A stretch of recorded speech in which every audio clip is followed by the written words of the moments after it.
people join when it comes on. Good morning, good afternoon, and good evening, folks. It's time to get started this morning. I just want to let you know I'm drinking out of my Sydney, Australia cup, my coffee mug. Sydney was the host of the Voorburg Group in 2015. I'm going to hand it over to Marcus this morning. Marcus?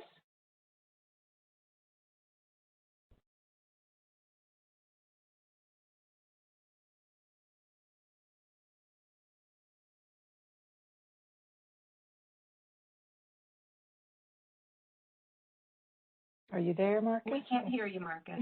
We can't hear you. Can you hear me? Yeah, now we can. Oh, perfect. All right. Thank so you. Marcus, I was on mute on my. Yeah, perfect. Right. So just want to say welcome everyone to the third day of this year's Voorburg Group Meeting. And looking at the agenda for today, we have 5 different sessions. We will start with a session on innovative methods for capturing quality change. And later we will have results from 2 different task forces that have been working during the last year. And we will also have some results from the Voorburg Group Alternative Data Survey that was conducted during the year. And for the last session of the day, we will have some presentations on new techniques in measuring of intangibles and cloud computing. So for the first session of today is about the innovative methods for capturing quality change. We have 2 presentations. We have Sahoko from Japan and Claire from the UK. And Anna from the USBA will be the discussant for this session. So I will just get into it and hand it over to Sahoko from the first presentation.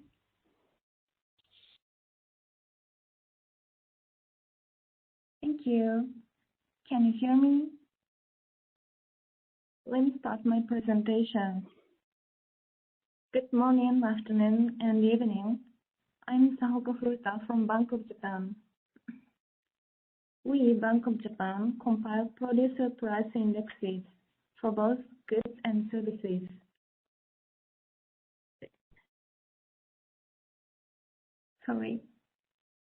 In last year, we introduced a new hedonic quality adjustment method for our price stats. So in this presentation, I'd like to show you this new method using sparse estimation. Next slide, please.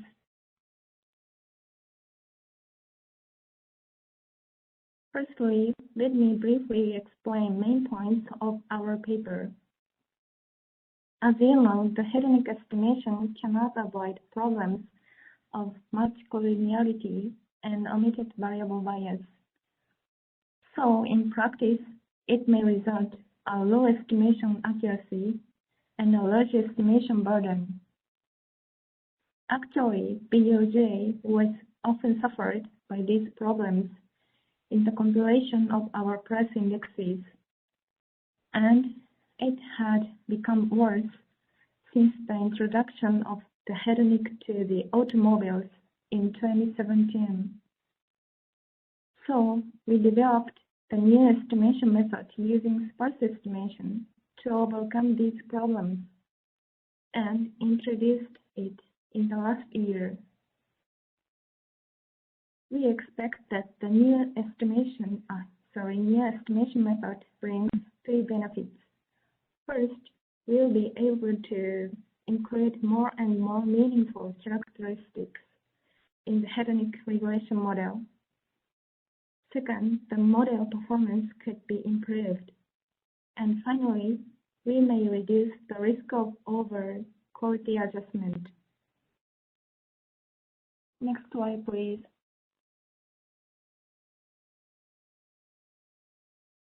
Next slide, please. I'll go through the individual parts. This slide shows general ideas of quality adjustment method and hedonic method.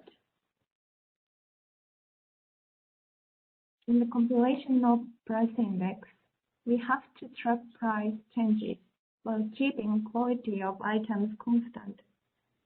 So, extracting a pure price change from price difference in face price is a key issue for us. And hedonic method is the major technique to do this by estimating price change attributable to quality differences. Next slide, please.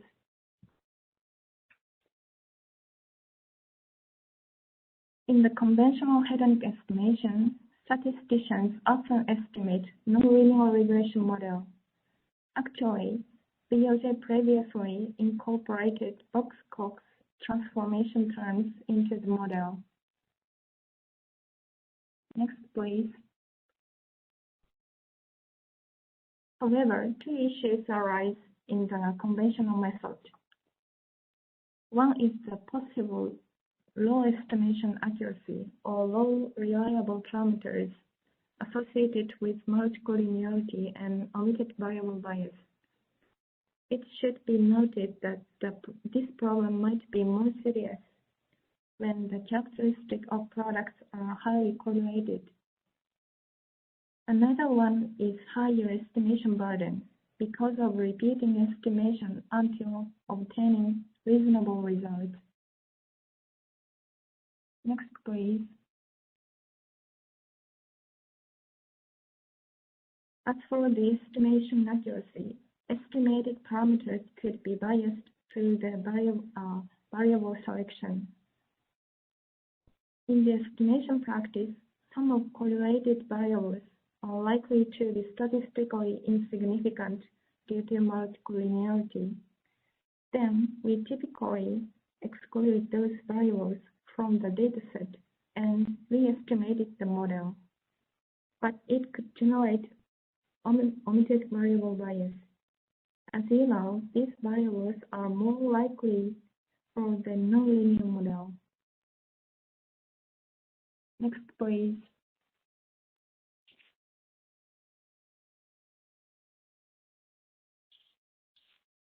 And another instability problem is overfitting.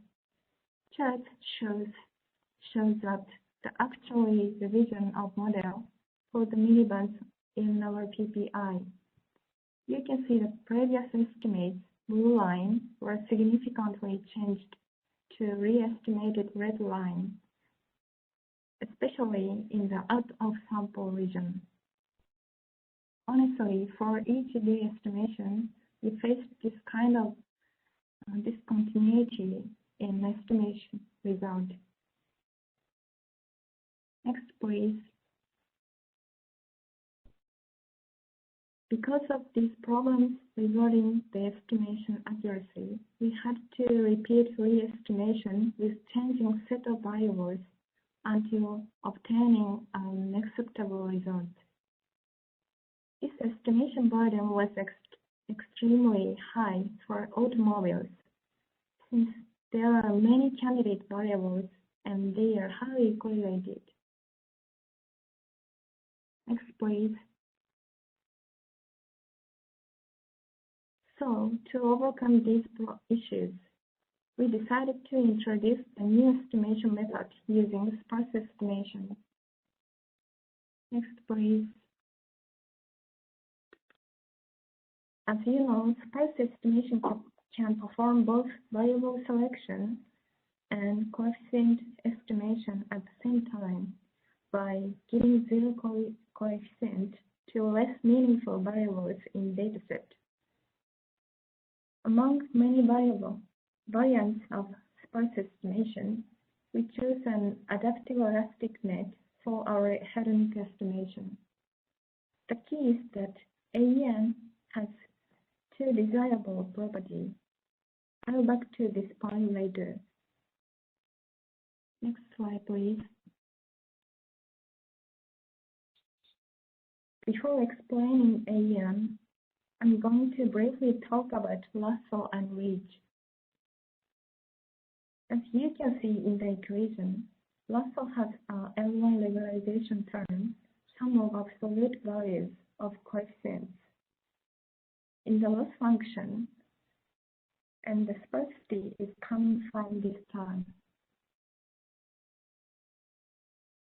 On the other hand, ridge has an L2 regularization term, sum of squares of coefficients. This term gives robustness for multiple linearity. Next, please. More intuitively, if we assume a bivariate model, we can do graphs to find estimates by putting contour lines of sum of squares error and regularization term as a rhombus for Russell and a circle for range. In the graph, the intersection point of them indicates estimated coefficients. You can easily find that Russell gives estimated coefficients at the corner of rhombus, and then one coefficient is estimated to be exactly 0, while Rich does not. Next, please. Going back to AEM, as you can see in the chart, it is evolved from the combination of Russell and Rich. As a result, AEM gains two desirable properties, namely group effect and Oracle property. Next, please. Group effect is a property that gives similar coefficients for variables when the correlation between them is high. Statistically, we would add both L1 and L2 regularization terms into the loss function. As mentioned before, it provides robustness for multiple linearity. Next, please.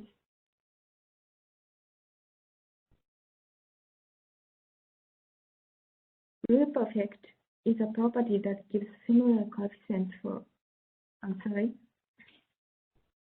On the other hand, Oracle property is known as a property that asymptotically guarantees the appropriateness of both variable selection and coefficient estimation. Next, please. Here you can see the estimation strategy under AEM. The AEM estimation is performed in two stages. At the first stage, we estimate the coefficient with EM. Then, EM is performed again to impose greater penalties with small absolute values of the coefficient. Next, please. In next 4 slides, I'm going to show you the estimation result for Japan's passenger cars under this new method. Next, please. First, looking at estimated coefficients on continuous variables, the white bar chart shows coefficients under previous method, and blue bar one indicates those under new method. As expected, the number of selected variables increases significantly while reducing dependence on a few variables. In the previous method, the model implies that price of cars is determined mainly by maximum output of power unit and fuel efficiency. However, in the new model, for instance, we can evaluate price effect of the performance of power unit by not only power output, but also torque. Next, please. As for dummy variables, we can also confirm an increase in the number of characteristics. In addition, thanks to this increase, coefficients on control variables about manufacturers become smaller. In other words, we can evaluate wider range of quality changes. Next, please. The fit of regression model also improves in the new method, especially for the out-of-sample period. This point is particularly important because the quality adjustment is applied to products released after the estimation period. Next slide, please. An improvement in fit of the model results additional benefits. The chart shows that the estimated price index of passenger cars by new and previous method. As you can see, the bold line generally traces the solid line of published index. In the comparison of published index, Bank of Japan chooses the most appropriate quality adjustment method based on review process with respondent firms. So this development implies that new methods reproduce the goal well. On the other hand, index based on the previous method shows an excessive decline. Hence, we can say that the new method will mitigate the risk of overestimating the rate of quality improvement. Next, please. Next, please. Our purposed hedonic quality adjustment method offers 3 benefits. It significantly mitigates the problem of omitted variable bias and multiple linearity, and it also improves estimation accuracy and reduces estimation burden. Finally, it possibly improves the accuracy of price index. The proposed method is highly efficient as it can automatically build a good performance model by extracting all necessary information, even with the large dataset. So we believe that this method can support effective use of big data for price statistics. Thank you for your attention. That's all for my presentation.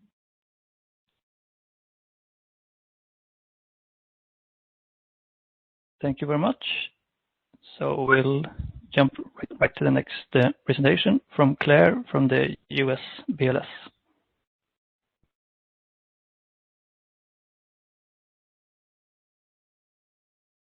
Hi, everyone. Good morning, afternoon, and evening for everyone across the board. My name is Claire O'Brien, and I'll be presenting on cloud computing time dummy hedonics for the United States Producer Price Index. This presentation and the accompanying paper were written by myself and Stephen Sawyer here at the U.S. Bureau of Labor Statistics. Next slide, please.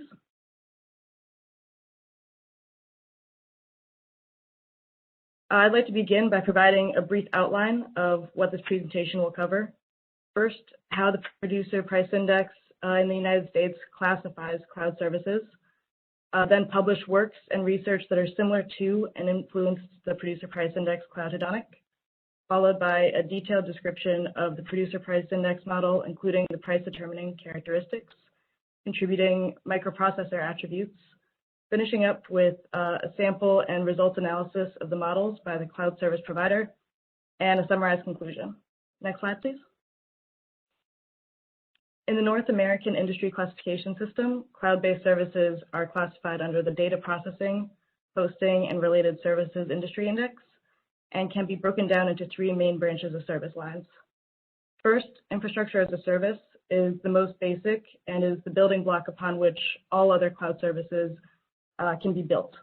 It's essentially the leasing of basic computing structures. Next, platform as a service is the use of applications created by programming languages. And finally, the most polished version is software as a service, which is software published by others. Next slide, please. So the two most common forms of pricing for cloud services are fee-based and estimated flat fees. For this presentation, we'll be primarily focusing on fee-based transactions, which are basically like average, standard, and prepaid rates, usually broken down by the hour. Estimated flat fees are mostly reserved for long-term contracts and aren't dependent on the actual use by the consumer. Next slide, please. I'd like to recognize similar papers and models published prior to our cloud computing hedonic. Coyle and Wynn created a quality-adjusted price index for cloud services using United Kingdom service prices, specifically from Amazon Web Services. And their sample was made up of one product line of cloud services and 4 tiers of instance size from that product family, ranging from small to extra large instances. They made quality adjustments to price based on processing performance included in each service. Next slide, please. Next, Byrne, Corrado, and Sickle also published a paper describing their cloud price model. Their paper focused on basically the big 3 of cloud services, which are Amazon Web Services, Google, and Microsoft Azure. Their price indexes use data specifically from Amazon Web Services, including both infrastructure as a service and platform as a service product lines, and specified services from the US regions of Virginia, California, and Oregon. Next slide, please. To delve a little deeper into the Byrne, Corrado, and Sickle model, they created a hedonic model for the Amazon Web Services infrastructure as a service product virtual machine rental, in which they use the price determining characteristics of processor power, memory, storage, and the operating system. Their model characteristics included unweighted adjacent quarter regressions, time dummy variable hedonic specification, Amazon Web Services specific unit of measure elastic compute cloud compute unit for processing performance as the explanatory variable, and a log price dependent variable. Next slide, please. The structure of our models for the United States Producer Price Index comes primarily from the approach used in Byrne, Corrado, and Sickle model. There are some differences, however. We sampled all 3 of the major providers I mentioned earlier, Amazon Web Services, Microsoft Azure, and Google. We used a specific selection technique to select which variables to include. Our models combined storage and computing characteristics. And finally, we included price determining characteristics of the specific microprocessors used. Next slide, please. We used infrastructure as a service product lines for our model because it's the most basic cloud service, as I mentioned previously, and it's the basis of all the more advanced cloud services. So by starting with infrastructure as a service, we're able to test the feasibility of actually estimating prices using hedonic models and be able to build from this model for other more complicated services. All of our models were time dummy models using overlapping quarters. For example, the first model is 2017 quarter 2 to 2017 quarter 3. The second is 2017 quarter 3 to 2017 quarter 4, etc.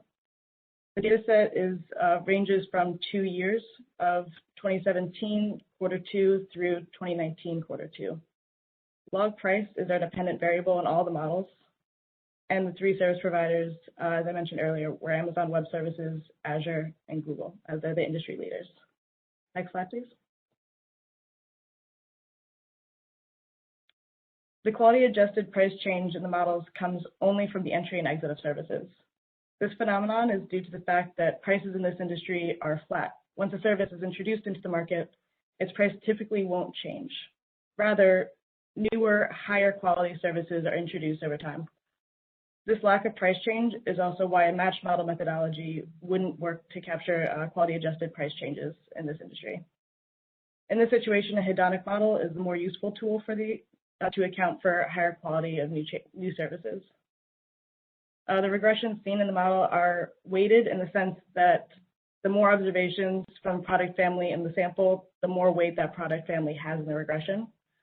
Ideally, we would have used revenue to weight the observations, but that data just wasn't available. We used a statistical learning specification selection technique used previously by Sawyer and So for microprocessors.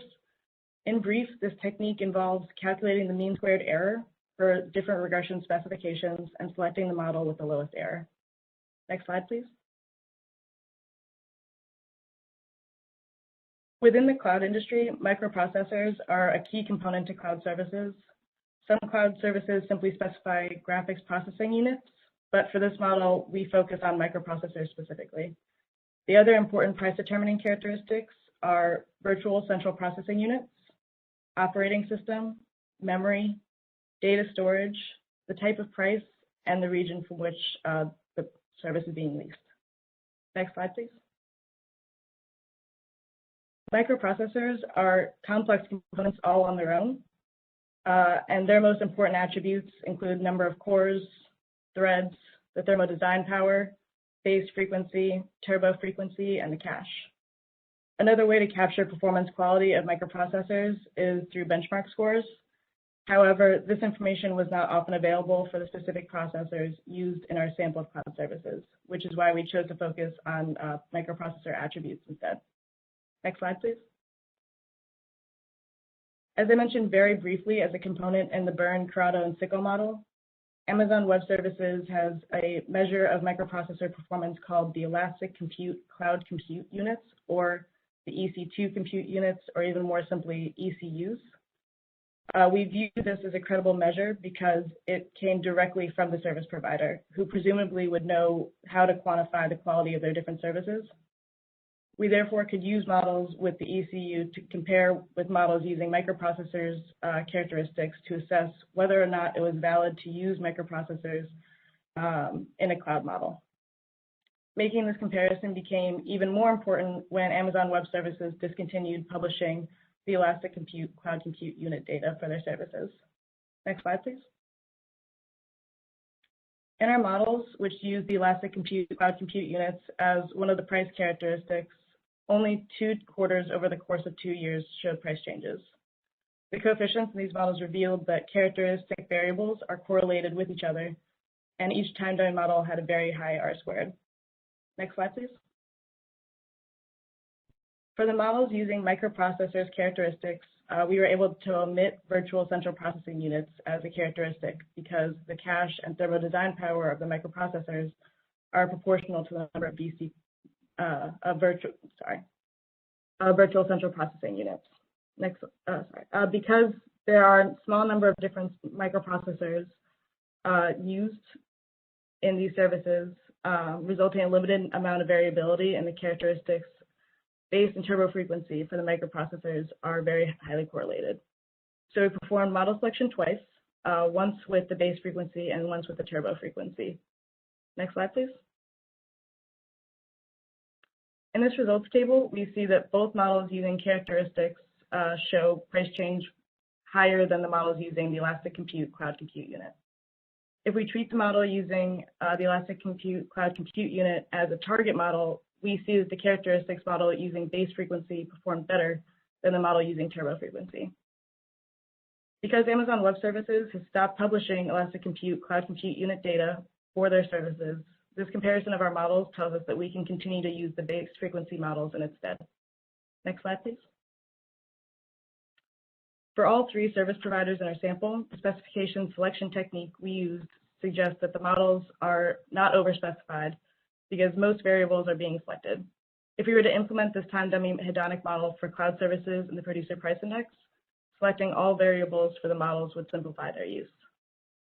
For Microsoft Azure and Google Cloud Services specifically, we plan to average the price changes of base and turbo frequency models, as there's no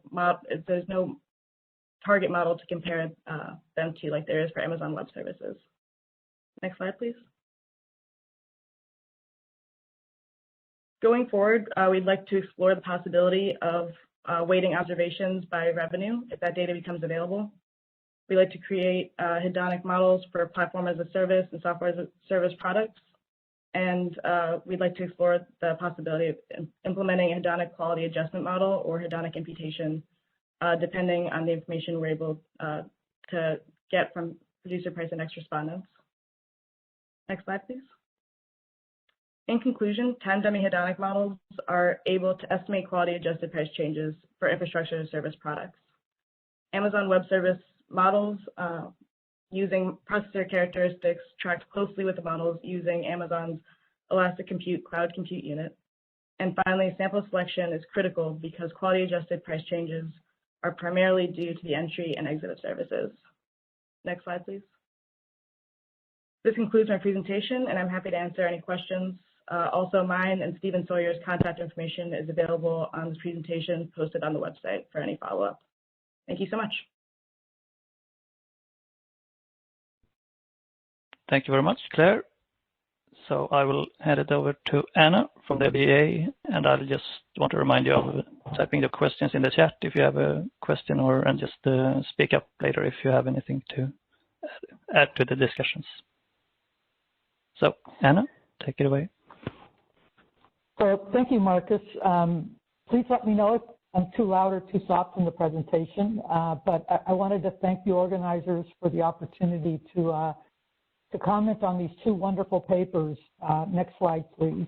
And I want to say right up front that I'm still very much a student of these methods. I believe this is where the future is going, but for many of us, it's still very much a black box.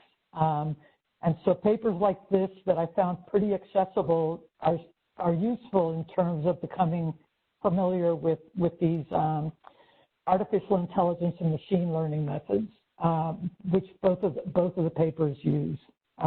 Next slide, please.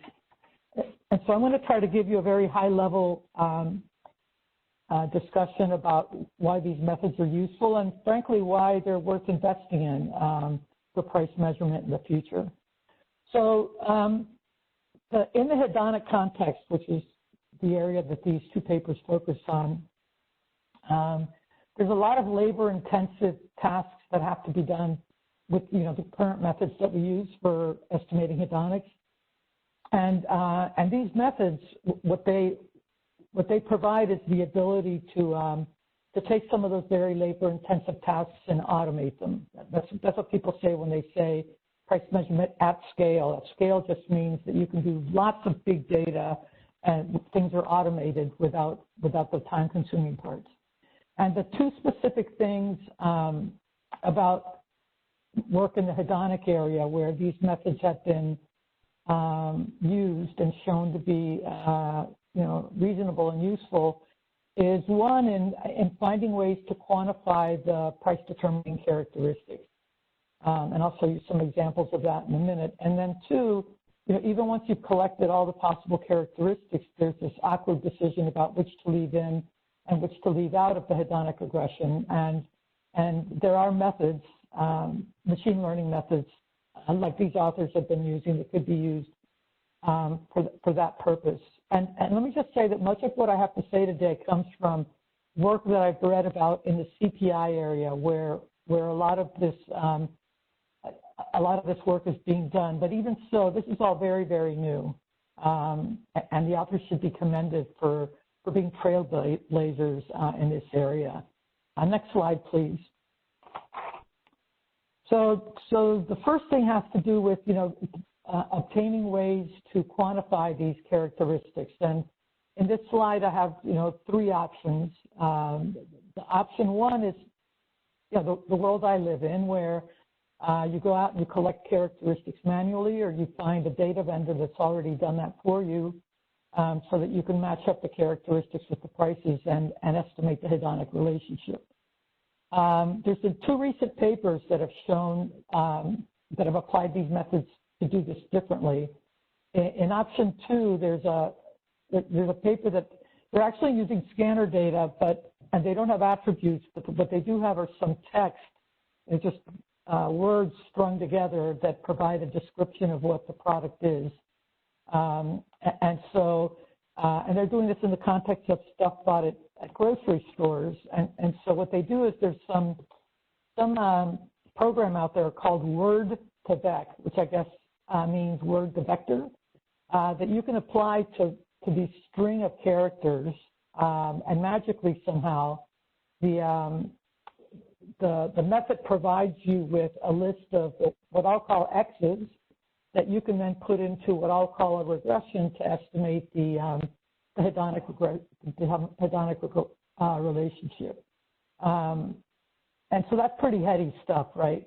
Option three is even more out there. It's the Bahari is chief economist at Amazon, and he has a history of doing price index work in hedonics in particular for markets like housing.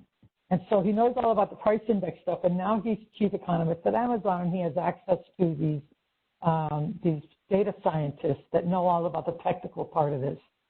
And so they have a paper where they look at apparel, and they use some machine learning methods to take pictures from the Amazon website and turn that into a string of vectors that can then be used to estimate a hedonic relationship.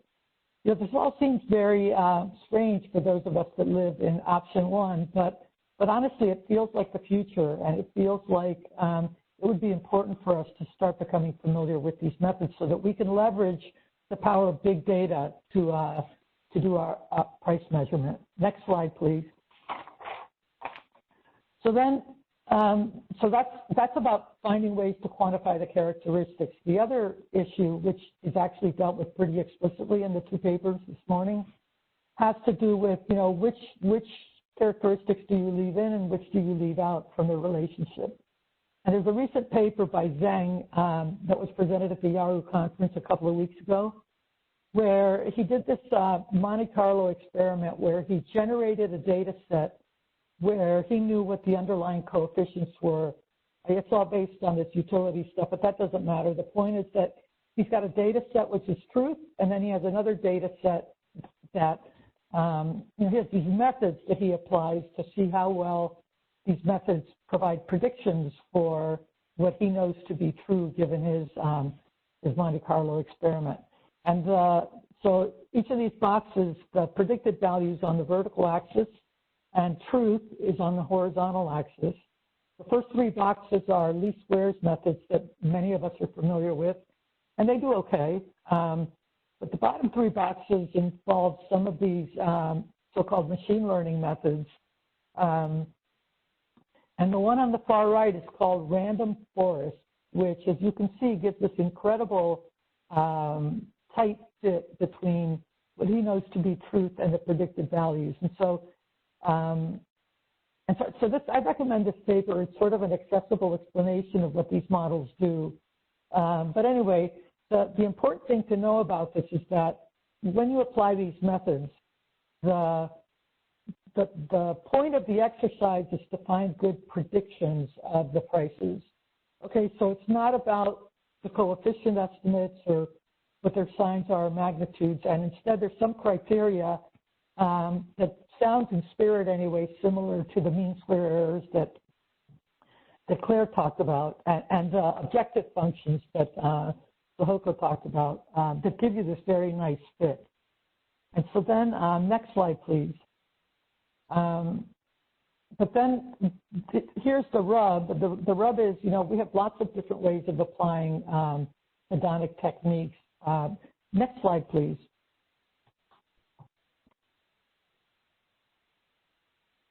And okay, I'm just going to keep talking. Yes. Okay. Keep going. Okay. No. So there are three different ways that we apply these hedonic estimates that we get no matter what method we use. One is the thing that statistical agencies do, where you've estimated these coefficients, and when a new product comes in, you use the coefficient values to adjust for the fact that the new product is higher quality. But notice that these methods are not designed to give you coefficient estimates that work. They're designed to give you predictions. And so it's not clear to me that, it's not at all clear to me that these methods would be applicable for the usual use of hedonic coefficients. The second way that people have used these models is what's called the imputation method. I mean, the method has been around forever. It was described in Ernie Burns' econometric text from the 90s or 80s, maybe. And this is the method that's recently being used by Bahari and by this other group. And it has to do with, and this is the kind of thing that you use in the context of, you know, you're doing a matched model index, that new product comes in, and you use the you use these predictions to predict what prices would have been in the period before entry, and you use that in your index. So these AI and machine learning methods are ideally suited for this because they precisely focus on giving you good predictions. Okay. And then the last way that we use hedonic regressions is to directly estimate price change using something like a time dummy hedonic model. And this is the first time I saw that done was in the Sawyer and So paper on microprocessors. And more recently, I mean, Claire and Steve are using it in the current context of cloud computing. But, you know, I haven't seen any, it's just not clear to me what happens when you have a hedonic relationship and then you add a time dummy. It's just it would be nice if somebody demonstrated that, that the true underlying price change is what the time dummy is going to give you back. And this isn't a criticism of what they do, it's just another one of those black box things that would be really nice to see explained. Next slide, please. And so I'd like to just close by noting that these are very novel papers and very cutting edge. And then, you know, with regard to the black box nature of these methods, I think the authors have an opportunity to provide information in their papers that brings the rest of us along, so that we, not just so that we understand what they've done, but also to help us, you know, build some human capital in these methods for the future. And then I just want to give a plug to the imputation method, which is what's being used by folks in the CPI area. And I think you might want to, they're easy enough to apply, and I think you might want to consider them in your price measurement, if nothing else, to assess the robustness of your results to this additional method. But thanks again for the opportunity to comment on these papers, and that concludes my remarks.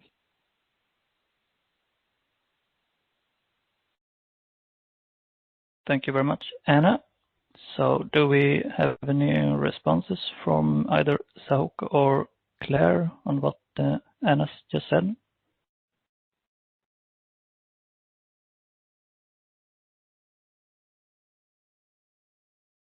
Sorry, at this time I don't, but it is a very good point that it's kind of a black box. Not so much something that we left out of our paper, but just something that needs to be considered as we go forward and imputing it. And I would definitely love to talk to Steve more about it and see if we can expand further on time dummies. Thank you for pointing that out.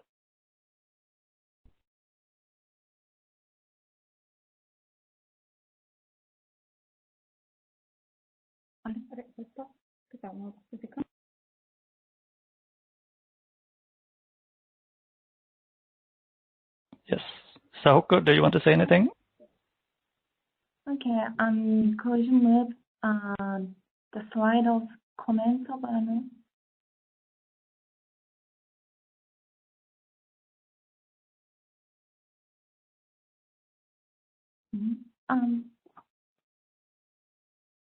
What is sorry, thank you.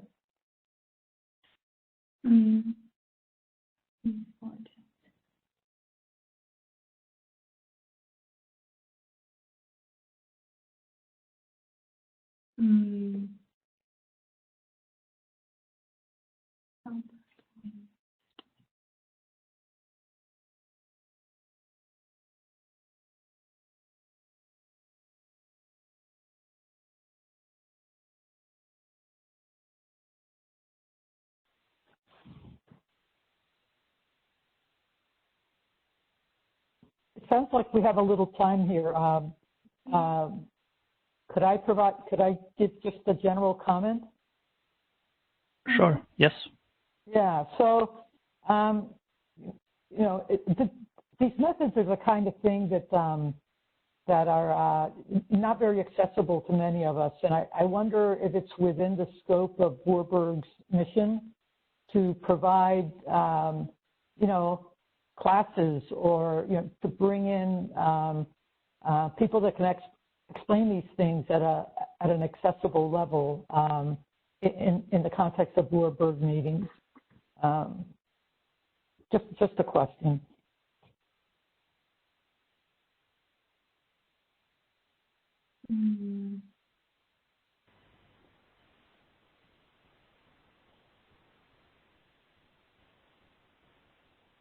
Yes. Sauko, did you want to reply or say anything? We have 2 questions from Singapore. Did you see them in the chat? Okay.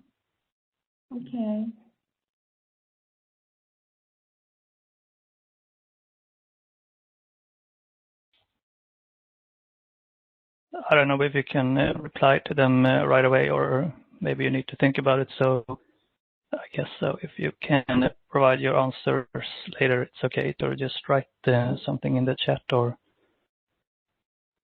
I think that will be okay. Last method sets many to the actual and necessary. Feature is an actual and necessary in the model.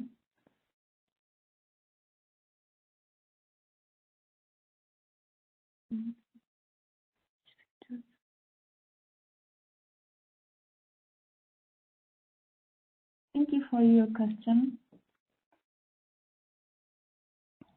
So do you have a quick answer, or should we? You can reply later if you want to in the chat. I want to check the details before answering this comment. So yes, could of you course. answer later? Sorry. No worries. Do we have any other questions for any of the presenters or to Anna? This is Bonnie. I have a question for Anna. One of your methods, I think it was the second method, you mentioned the method, and I don't know if one of your references included that method. If not, if you could put a link in the chat, would that be okay? Just getting to your teaching and whether it's Voorburg's mission. I think that the Voorburg Bureau is going to have to talk about that. And I think that might be a good way to get us to collaborate between meetings, is to have sort of a session on quality adjustment and some of these techniques maybe. And that'll get us together in between meetings. But that's just an idea on my part about how to make this, sort of make the teaching happen. So Bonnie, I just want to make sure I understand your question. So you, invitation method is the method that you would like to see a link to? Yes, it's option 2 on your slide. Yeah, I just heard you mention the name of it, and I thought it might be helpful to have a link. Okay, during break, I will put one in the link if that's okay with you. Sure, that's fine. Thank you.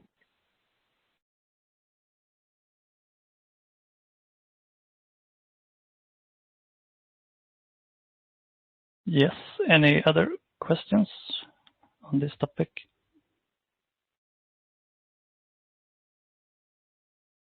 And as Anna said, and Bonnie, I guess we have to think about these topics in the future, but like in my country also, we are doing the hedonic methods for some items, and we tried to do a hedonic method for passenger cars like 2 years ago, but we didn't get any successful results. So this method from Japan might be something to look into, but I still think it's relevant for the Voorburg Group with these kinds of quality adjustment methods and stuff. But it's quite cutting edge, this both papers. So it's somewhat hard to have some really good response to it. It's really innovative things, I think. I also think that the Voorburg Group can facilitate contacts. If a country like yours, Marcus, is interested, you can use the Voorburg Group contact and get some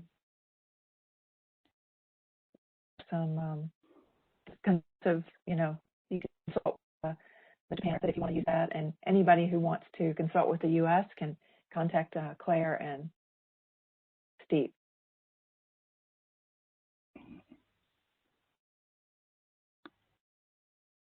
We have more questions in the chat. Yeah, for Claire, I suppose. So do you want to respond to this directly, or do you want to provide an answer later? I can respond to this directly.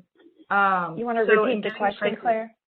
Can you repeat the question? The question in the chat is, were there any issues in getting the characteristics and prices from Amazon Web Services and Google for cloud computing? And I'll apply the answer to include Microsoft Azure in that as well. And did the model use consumer prices? So once the door was open for us to see that the big three in the industry were Amazon Web Services, Google, and Microsoft, using the coin win paper and the proxy model, it was a lot easier to find them. So for instance, in the sickle paper, they used the Wayback Machine website of finding a bunch of old data, but we basically just use the websites to find the listed prices. So yes, they were essentially consumer prices. It's what they were selling those services as. But everything is listed in big tables on every website. So it's pretty easy to plug in which service line, which product family, how many virtual central processing units, etc. Like we could pretty much customize any package we needed to have a robust sample. I hope that answers your question.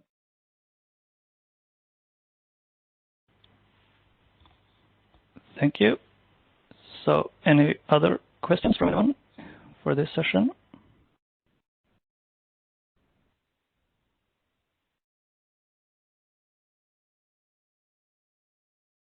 No, but if you have other questions, maybe you can just write them in the chat and we'll try to answer them and we'll get them out later. So shall we move on to the next session? We have had an IMF-led collaboration this year, like a task force between 3 countries and the IMF. It's India, Japan, and the UK. They have been looking into comparing unit value prices with transaction prices in accommodation. And Andrew Bear from the IMF has been leading the work. So I hand it over to you, Andrew. You had to unmute there. Yep. Hello to all. Thank you for allowing me to speak about this work that we've been doing on accommodations pricing research and looking at unit values and transaction prices. Next slide, please.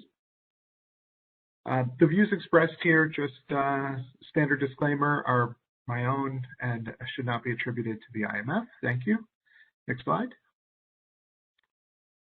So a little bit about what we were thinking about here with this research and kind of how it was able to proceed, partly to accomplish the objectives we thought, and then partly was not able to really address some of these core questions we were thinking about. So generally, for PPIs, our best practice is the match model that we've been talking about this morning. In summary, we want to select a sample of well-specified goods and services, monitor their prices in future periods when they are sold under similar transaction terms. We want to update our sample periodically to account for new kinds of services coming in and new firms coming in. And we want to perform QA when necessary, when the matched model breaks down because of changes in the fundamental nature of the product. Now, an alternative approach to price indexes is this unit value approach, which kind of has a bad reputation in the price indexes world for a good reason. So with the unit value approach, we just gonna, it's much simpler and easier to execute. We'll just collect the total sales value generated from all transactions of a given good or service, and we'll divide it by the number of units or quantity sold. And the reason why this is methodologically flawed, really, in most cases, because it's subject to this unit value bias, where you're going to show in your results changes in the mix of the types of goods or services sold each period, which is not really price change, but will show up in this resulting unit value data. But it also has some important advantages, which is what it makes it tempting to try to use it in certain cases. It's a very low-cost method to increase the number of sample observations. I think the world we all live in, match models are difficult. They're expensive. I need a data collector to go visit a company and really well specify transactions, choose from all of the different transactions that companies are selling. And so there's a lot of cost there, and it's also difficult to execute because then I'll also need analysts back in the NSO office to monitor the transaction and make sure that the fixed quality match model is maintained in the future. Next slide, please. So if data collection resources were unlimited, and response burden unconstrained, right? We could ask businesses to provide us the prices for 1,000 different goods or services. Then we'd always advise the match model approach for if there's any heterogeneity at all in the services provided. If we had perfect homogeneity, then we could say unit value approach is fine and there's no unit value bias. But because there's almost always some heterogeneity in the types of transactions that are offered, we want to stay away from unit values because it has this unit value bias, and we would always advise match model. In the real world, again, for broadly comparable goods, not perfectly homogeneous goods and services, but broadly comparable goods and services, the decision may be based on an assessment of the increased precision we get with a much larger sample of observations weighed against the loss of accuracy due to these known unit value bias, where we're having different types of goods and services coming into our broadly comparable group. I think our real interest is measuring, trying to help NSOs make this decision. How can they measure what you're gaining versus what you're losing to make the optimal choice in a resource-constrained world? I'm very interested in any ideas on how to measure this trade-off. I think is really what we want to look at further in a very practical sense, right? Looking at actual data, actual decisions faced by an NSO. Unfortunately, we've produced only very anecdotal information here. So we've not answered this question. We've not really addressed it quantitatively yet. We could continue to work on this. But that's the idea that we want to explore here. I also, just thinking about the presentations this morning, a lot of this very good work that's being done on hedonic models, new approach to valuing fundamental quality differences between goods could also help us with these unit values, right? If we know that there's some mix coming in from different products, if we can value that with the hedonic models, that would help us adjust for that and deal with that unit value bias that might be present in unit value data. Next slide, please. So for this study, what we had at the IMF was historical monthly accommodations data for Canada, UK, and Japan. So the way this idea started was for monitoring economies during COVID, the IMF started purchasing monthly data from this data vendor called STR, which was monitoring hotel prices actually on a weekly basis using current data. And when we started to look at that, we said, oh, I wonder if I could purchase also some historical data. And unfortunately, they do charge by country. So I looked at countries, first of all, the countries that were involved in our group, which was UK and Japan, where we had some historical data. And then I added in Canada because Canada has a very good SPPI based on transaction prices historically, and I thought they would be a good comparator. So what STR does is they maintain a census of all properties with 10 or more rooms in these countries. 40 to 70% of those properties, it varies between country and month, report data directly to STR. They report their supply of available rooms, the number of room nights that were actually booked each month, and the accommodation revenue. And then the price within this set is calculated as the accommodations revenue generated divided by the room nights booked. The information for the non-reporting properties is estimated based on reported data for similar properties. I'm still trying to get more information on exactly the methods used here, which is why we don't have a paper yet. One of the reasons is that I'm going back and forth with STR and trying to get good detailed documentation of actually the details of how these calculations are made, and particularly the imputation side. So no property-specific information is provided. We do not have that from STR. Only aggregations across all census properties at the national level. But it is an intended census. It's not a sample. It's intended to be a census of all properties within these countries with 10 or more rooms. Next slide, please. So thinking specifically about accommodation services, and just to give an example here, STR has 6,000 to 7,000 census properties for Canada, just as an example. And they receive reports from 3,000 plus each month. So that's a lot. There's a lot of properties that they're getting data from. The SPPI in Canada, that Statistics Canada has run, covered 482 properties, which is actually a very, very large sample, I think, for a directly collected SPPI. So you can see the scale of the amount of properties we're including here is just massively different. And then even within a given property, let's say you have a large hotel with 1,000 rooms. Because there are 30 nights in a typical month, they may make as many as 30,000 distinct room night transactions in a month. So that's a lot of transactions happening. Whereas an NSO typically collects only about 2 to 6 accommodation transaction prices from a property. So you can see how we're just picking up a small drop in the bucket of transactions that a large hotel would be engaging in each month.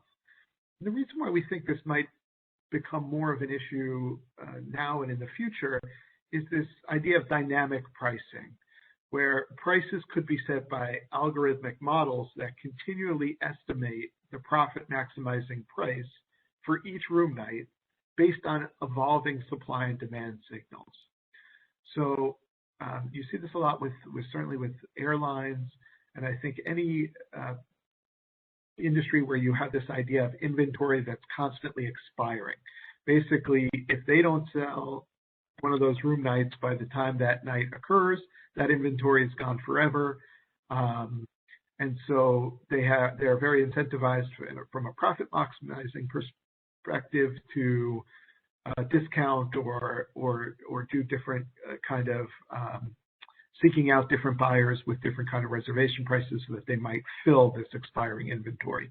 So you certainly see this in the travel area. I think you're seeing this more in areas like also on the freight transportation side and warehousing and storage, where there's space that's available, let's say in a warehouse, and I think dynamic pricing is being increasingly used to identify the profit maximizing price to offer for short-term tenants that are moving goods through warehouses. Another factor here is hotels may discount through channel shifting. When demand is low, they may offer rooms at lower prices through online travel agents such as Booking.com, while keeping their website price the same. Okay, so it's not that they will change their offered price on their website. They'll just go find alternative channels where they might be able to fill rooms at a lower price. Kind of a price discrimination for different kind of customers can be executed through this kind of strategy. And matched models would miss this entirely because we would try to look at specified transaction terms for a transaction. So if the prices offered through these two channels stay the same, but they kind of do discounting by changing the volume of rooms offered through these two channels, you'd capture that with a unit value, but you would miss it with a matched model. And that's part of the reason why for homogeneous goods, unit value prices are actually superior to matched models. For strictly homogeneous goods, Vic Silver had done some research in the past that kind of dealt with this issue, what he calls the price levels issue. There are actually some advantages to unit values when you solve for the heterogeneity problem. Next slide, please. So now the unit value bias, which is a very real issue. And in this data, again, we thought we might get property-specific data where we could compare property-specific unit values to property-specific transaction prices. But that's not what we have here. We have here aggregated unit values across all properties in a country.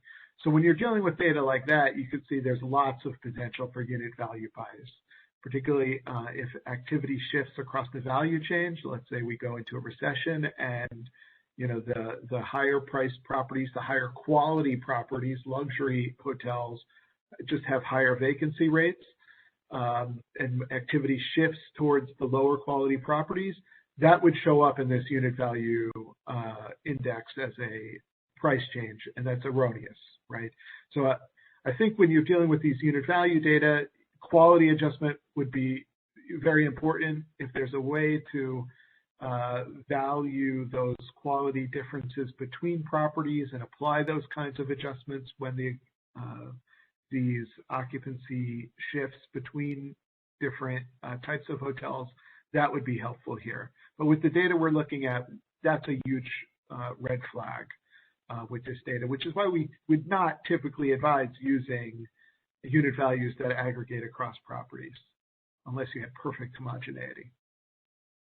And then even within a property, if the occupancy rate of higher quality suites, let's say, changes differently than lower quality rooms, you could also have mix issues there that would erroneously show up as price change in the unit value. That would be sources of unit value bias. Now, some of the mitigating factors is, in looking at the data, we think this is more impactful on within year seasonal changes. There are times of the year where different types of properties have higher occupancy rates than others.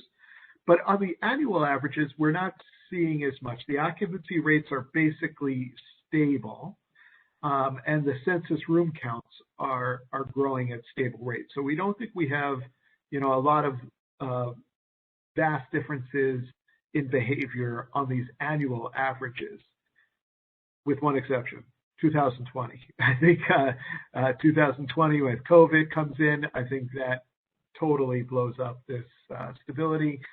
We see occupancy rates totally drop, and I think that would be a raging red flag for this unit value data, because we know we have substantial mixes in the types of properties that are rented that year. Next slide, please.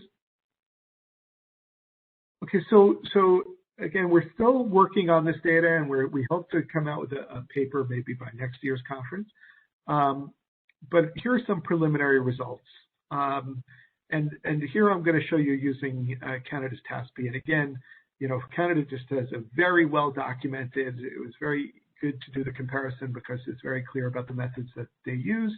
And so we were able to purchase the STR data. And here we have the annual average of what they call their Traveler Accommodation Services Price Index from where we have a lot of history here, 2001 to 2019. That's the orange line here. And then we compiled the price index from this STR unit value data.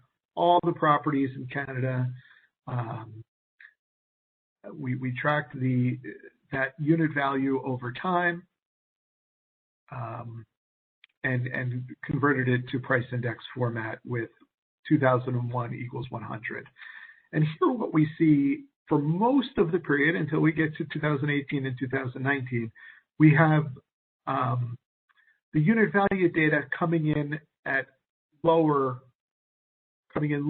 than the SPPI. And that's kind of the behavior I expected, because if the theory is that there's discounting happening that's not picked up through strict transaction prices, I would expect that to result in the unit value index coming in lower than the official SPPI data. And that we do see that here for most of the history, although that changes completely in 2018, 2019. Next slide, please. Now here's these different price indexes with their nominal output. And here what I did is I just took the annual survey of the official data of the Statistics Canada official annual survey of output and converted that to an index form. And we can see here that prices are growing, but not as much as output, right? So we know that there's volume change that's occurring here as well. And because our official SPPI is growing a little faster, we would be saying there's more volume change if you were to use something like this unit value data as a deflator versus if you use the official data until you get to 2018 and 19 where that completely shifts around. Next slide, please. And finally, this shows the deflated output using these alternative measures. Intuitively, kind of what I expected, which is that real output measured with the unit value data will come in higher because if there is discounting and other methods that are showing up with the unit value data, but not with the official index, that would lead to a higher level of real output because more of that change in revenue would be accounted for as price and not volume. But again, 2018, 2019, the trend completely flips. Now, I'm going to hand it off to our colleagues who kind of looked at this data from other countries. I want to stress here that we don't really have a lot of defined ideas about what's going on with this data. The behavior we see in our Canada example does not show up in each of the other countries, for example. So we're really just this year trying to solicit your input and your ideas, any questions you might have about what this data might mean and what it might show. So with that, I'm going to hand it off to our colleague Amelia from the UK ONS. Next slide, please.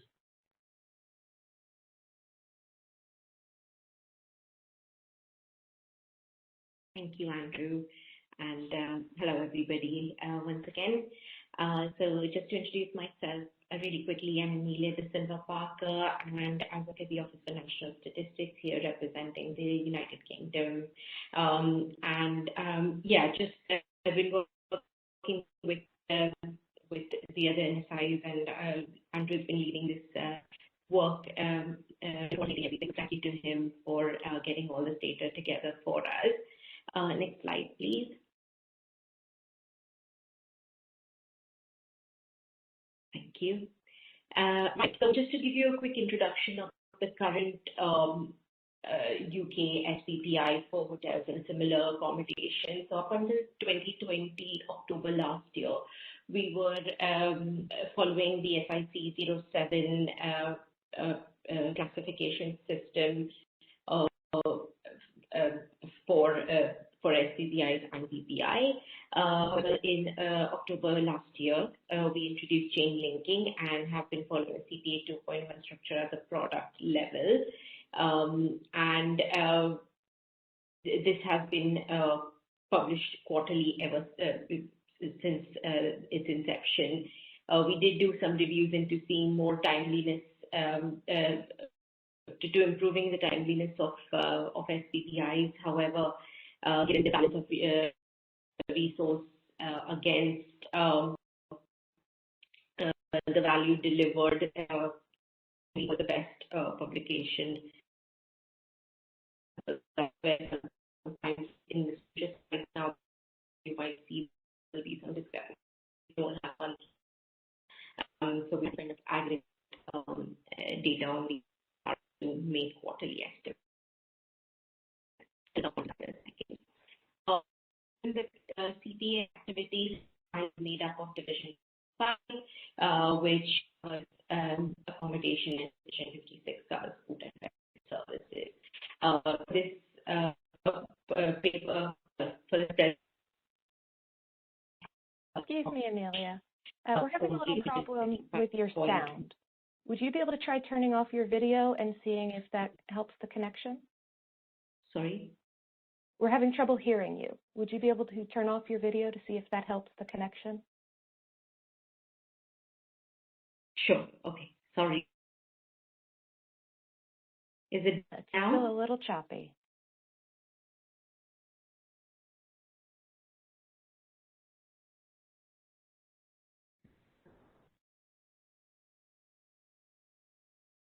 No? Sorry. I think that's good. Go ahead and start again. We'll see how that, or keep going here and we'll see how that goes. Thank you. Okay. I'll try and be slow here.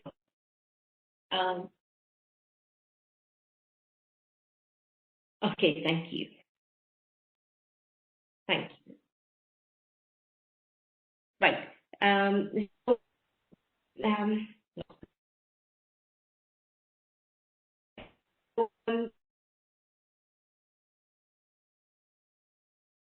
Which is hotels and similar accommodation services, and include 55.2, which includes holiday and other accommodation services. In the UK's SPPI have an effective weight of approximately 2% into the headline. This changes year on year as we have introduced chain linking. Next slide, please. There are around the pricing methods that we use. We currently use the pricing for repeated services. This is transaction prices, as you also know, and this is what we're hoping to prove whether this is better than the unit value prices. Again, just a caveat on the way we collect our prices is the indices, they reflect prices on or around the first month at the start of the quarter. So for example, for quarter 2, the prices returned will reflect prices as at first of the month of April because it's the first month in quarter 2. This is done to reduce respondent burden and also the make data collection more value for money and resource. Next slide, please. So around the data collection in the current methods, so currently data collection for this product is done by surveys, as I said earlier, which are dispatched each quarter, giving businesses ample amount of time to respond back. Respondents are chosen by stratified random samples from the business register, which currently consists of approximately 124 businesses that provide us approximately 210 price quotes. So not quite there in terms of Canada's levels of sample sizes, but we are hoping to undertake a sample review where we will look to improve our sample coverage in the coming months. The index is calculated using prices collected in 8 categories. That's a typo there. So mainly the looking at geography as well as room type. So the main geographic regions we go to is London, holding the biggest weight amongst the rest of the UK. So we've got bedroom accommodation, daily delegate rate, 24-hour residential rate, and conference room hire, both for London and for the rest of the UK. Since the pandemic, response rates have been affected with they have been affected with fewer businesses responding to the questionnaire, as is the case with many other NSIs as well.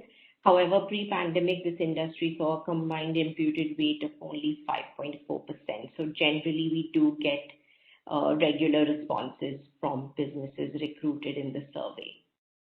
Next slide, please. Right. So this is going back to the data that Andrew kindly purchased on behalf of the participating countries. So as Andrew mentioned earlier, there's nothing concrete that we've been able to conclude just yet because research is still underway. However, just to give you an indication of what the numbers in comparison with the official estimates look like, here I've put together a slide which compares the STR versus the official SPPI, and you can see that they are quite different. Both have been re-referenced to 2008 equals 100, just for comparison, for comparability.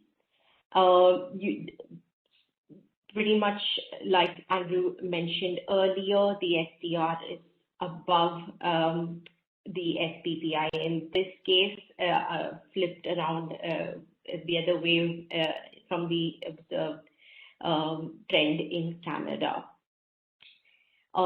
Next slide, please. So looking at the quarter-on-quarter growth comparison of STR, I personally think that the STR has a more cyclical trend than the SPPI. The SPPI tends to be a little more choppy. And the reason for this might be some of the biases introduced in the way we collect data on the SPPR and the limitations on sample sizes. As Andrew said earlier as well, the STR is pretty much a census of hotels and their prices in the various countries they provide data for. But there is more that we need to study in this space as to why those differences might be there. Next slide, please. Quickly, just looking at the year-on-year comparison, this is what we tend to use even in our regular publications and around the narrative that we put out each quarter. As you can see, the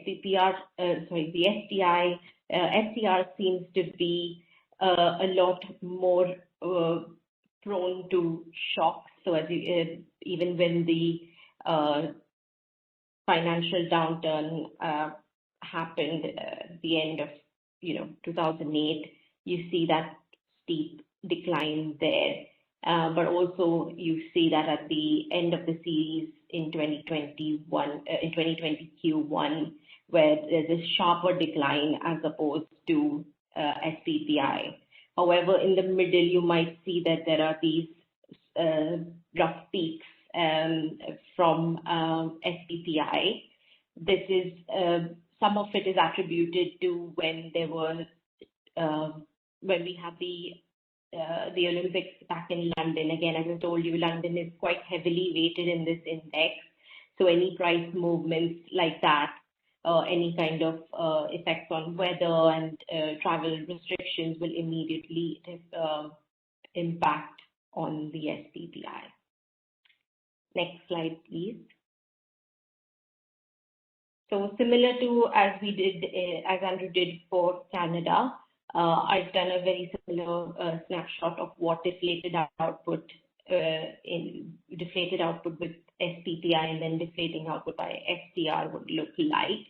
And again, quite the opposite observation from what we've seen in Canada. It's something that I've not had the chance to fully look into completely. But again, as part of our ongoing research, it is something that we're going to look into why this is the case for the UK. Next slide, please. Actually, if you can skip this slide because the next slide will help. Thank you. Right. So comparing nominal output, SPPI, the STR price index, and STR output, that's a bit of a handful there. But I'll try and explain what I'm trying to do here. So again, as is with the case in other NSIs as well, we do see nominal output increasing, but prices relatively lower. So one of the things we'll be saying is that we attribute the remainder of the increase to volume. So just to explain that a little bit more, had we to use the the unit value approach and using STR as a data source, you can see that the gap narrows still further. Using this, again, there isn't much of a concrete evidence that I can, or a conclusion that I can make just yet, but it is something to look into going forward for us in terms of why these differences occur. Next slide, please. And then just to sum up finally, where I tried to make some sense. Again, I don't know much about the STR data as yet because we're still waiting to hear on, you know, on the type of imputation and what the census really captures. But we do know about SPPI as the official measure. So some of the reasons for why we think this might be the case for the deviations between the two is obviously one is the limited cut of the data that we've got. So as Andrew mentioned, even you know a big hotel business with the bulk of the rooms can affect the total prices, the combined prices. So potentially having some sort of hotel classification both on STR and on SPPI might help to make that comparison a little easier. At the moment, it is quite vague. So it's important to understand how those factors are influencing prices. Secondly, also biases in data collection methods. This is on the SPPI side. As I mentioned earlier, we potentially miss out some of that seasonality involuntarily through our data collection methods, where we where we only collect prices on or around the first of the month in the first month of the quarter. So you would miss peak seasons like July or August, which don't form that first month of a quarter. They're the second or third month. So sometimes that could also be the cause for the differences between STR and SPPI. Also, there's the location bias. As I've said, London is known to be more expensive than the rest of the UK, and our sample is quite heavily concentrated in London. So again, that might be a reason for some biases introduced there as well, especially when we see some of those peaks and troughs jump up and down in SPPI. And yeah, as I said, both in the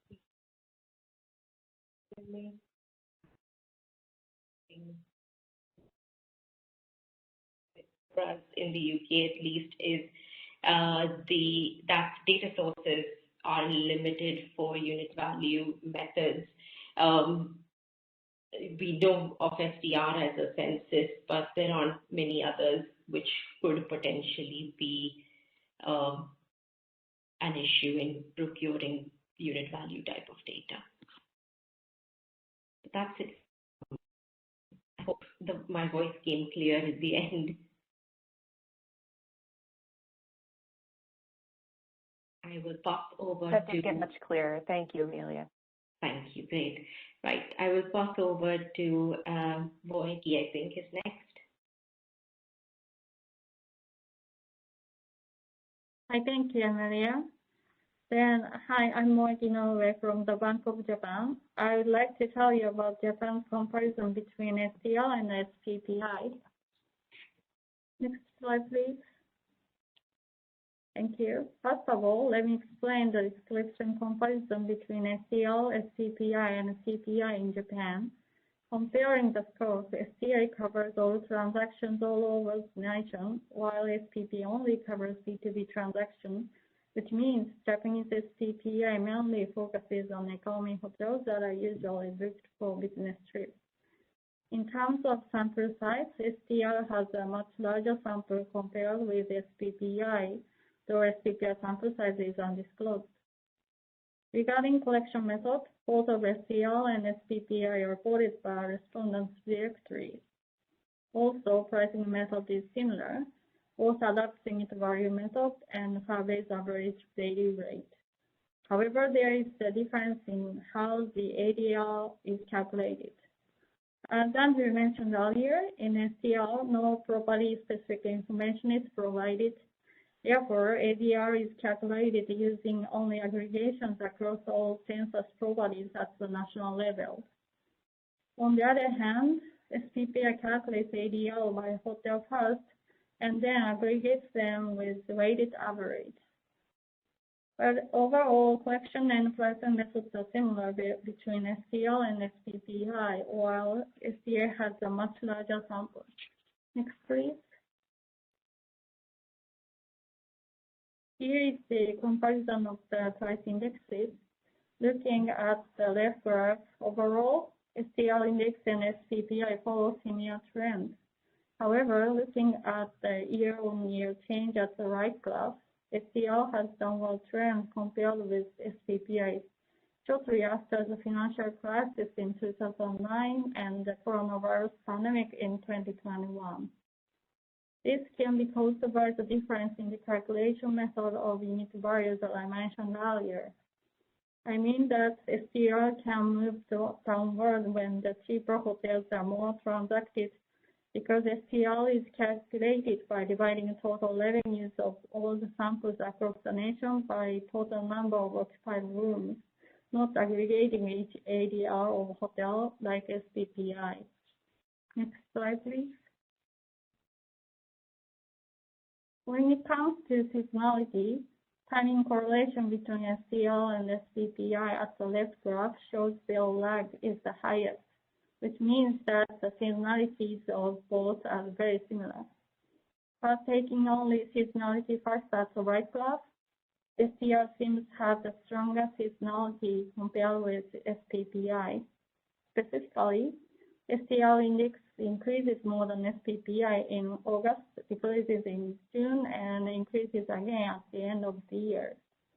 This could be because STR index is more affected by tourism demand such as vacation and rainy season, while business demand is not so much affected as observed in SPPI. Next slide, please. Finally, from the perspective of the function as a regulator, the difference between two indexes seems to have little impact on the real output. In my personal opinion, this can imply that STR can be used as the alternative source of SPPI. I think it would be good to seek a further possibility to incorporate STR data into SPPI in the near future. That's all my presentation. Thank you.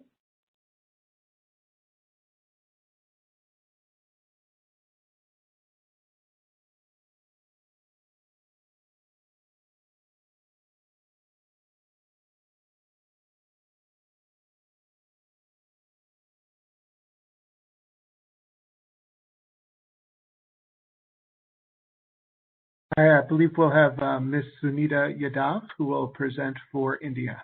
Thank you.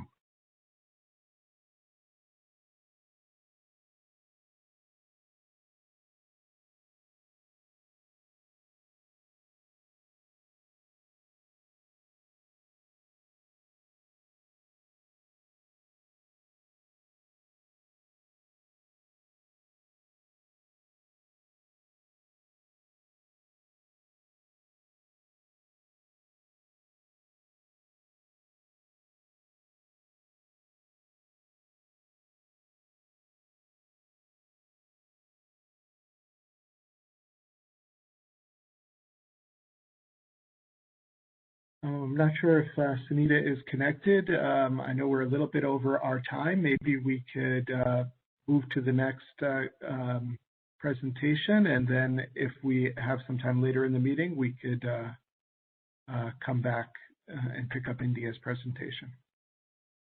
Just a suggestion. we can have some more time for this session if you want to, but can we get the India microphone to work, or can you say something?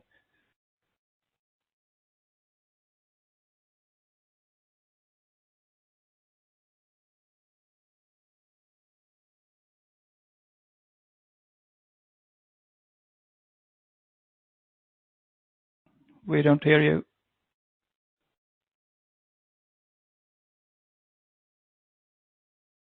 Marcus, you're waiting for India or you're waiting for me?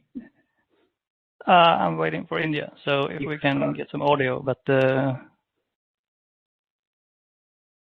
otherwise we can, yeah, we had a question, at least one question from, yeah, the accommodation session, but I don't know who it was to, but maybe you can provide your answer in the chat.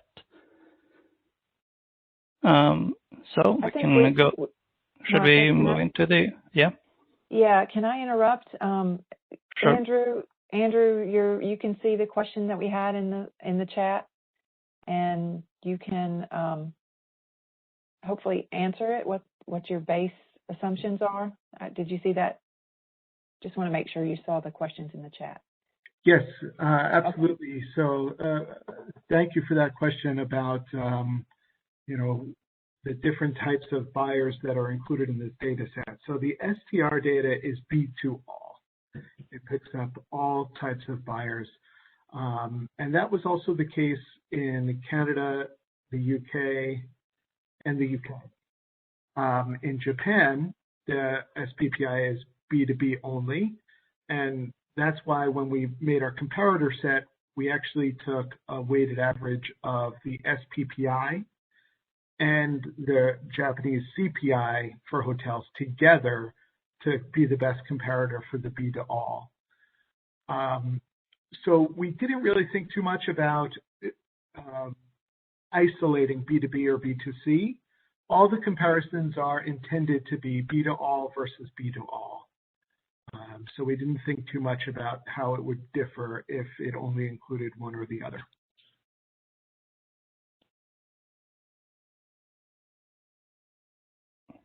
Okay, thank you, Andrew. Yeah, should we try again with India if we can get some audio from there, or what do you think? Should we move on to the Drago's presentation, Pani? Are we having trouble you all in the background who are working on the audio?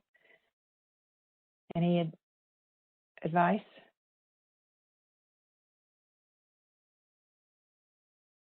Do we have them on the chat?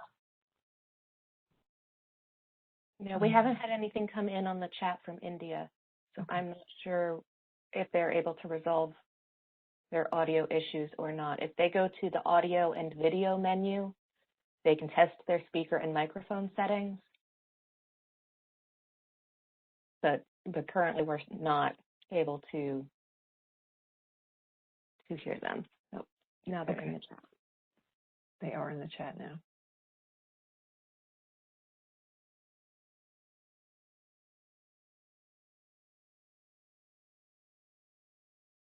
Yeah, we can't hear them though, Melanie.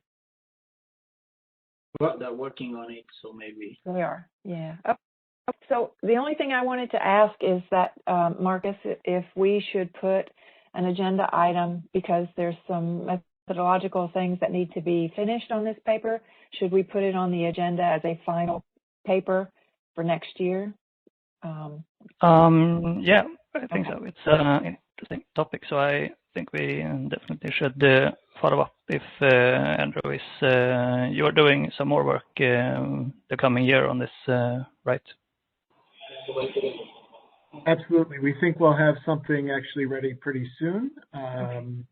But I think it would be great for us to be able to just sum that up next year. Thanks. Yeah, I think that sounds like a good idea for everyone to hear about. Maybe could you implement it in the report for this year, or?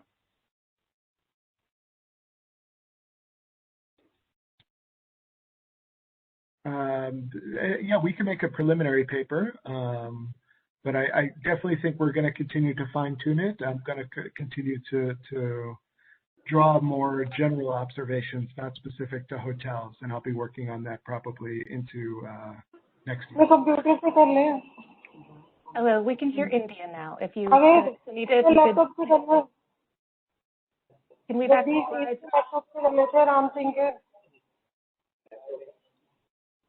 Yes, now we can hear you. Should we go back to the slides from India? Yeah, sure. Yeah, very good morning to all. So can you hear me? Yes, now we hear you. Yeah, sure.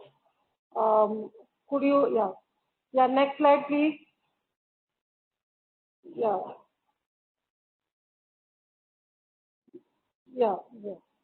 Thank you so much. Yeah, good morning to all. So this is the topic regarding India's price index, hotel services. Hotel industry is one of the critical sector for the development of economy.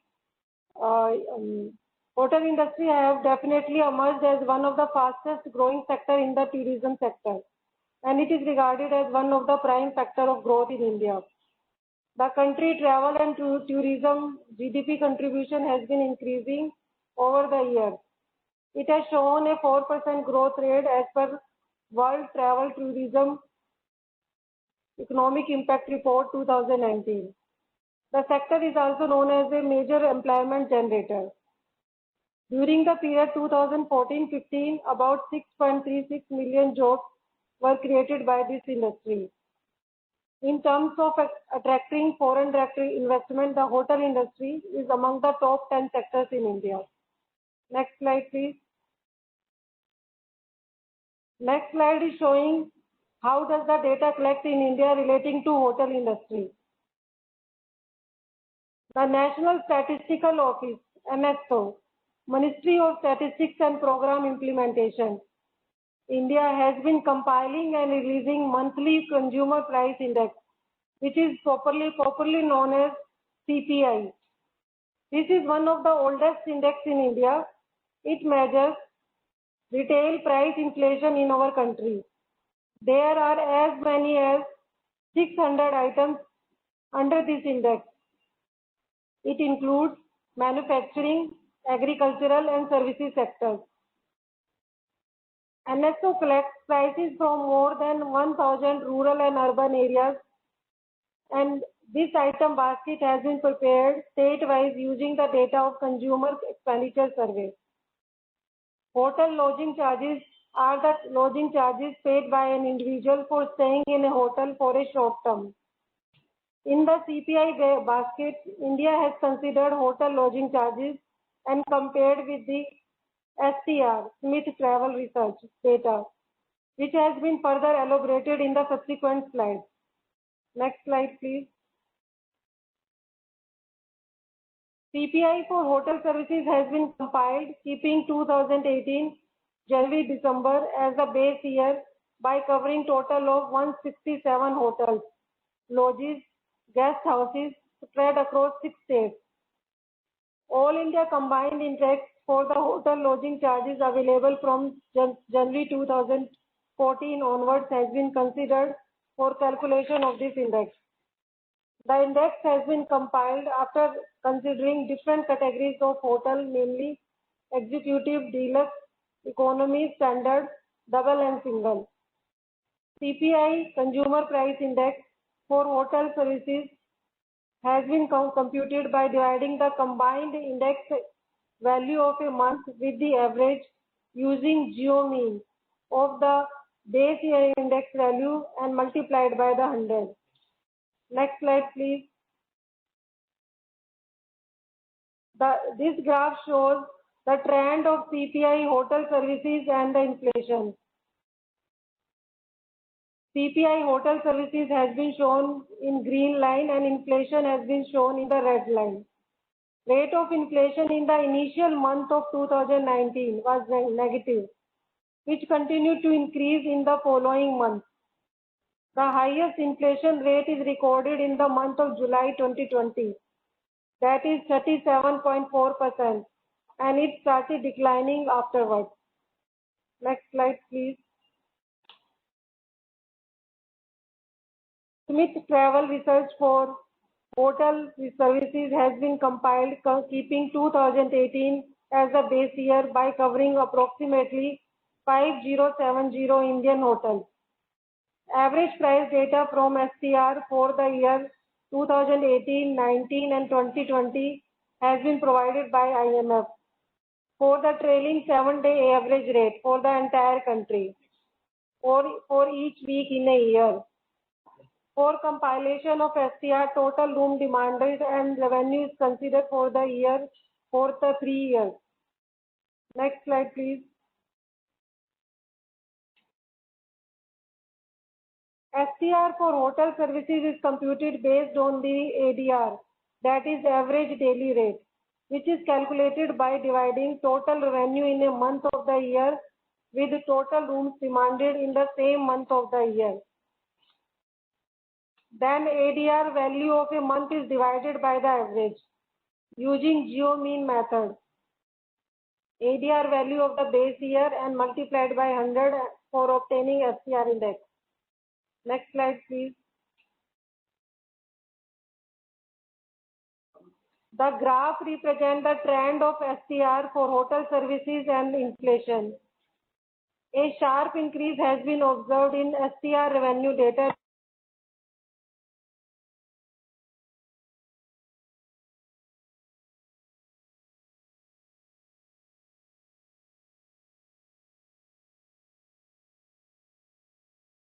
Sunita, we appear to have lost your audio again. Sorry. Therefore, STR hotel services has been computed till March 2020. Next slide, please.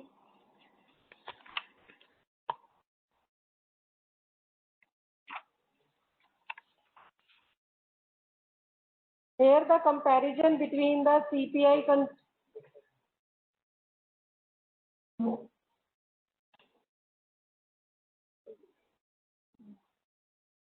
Are you able to hear us? Yeah. Excuse me? Yes, we are able to hear you again. This slide shows the comparison between the consumer price index and STR.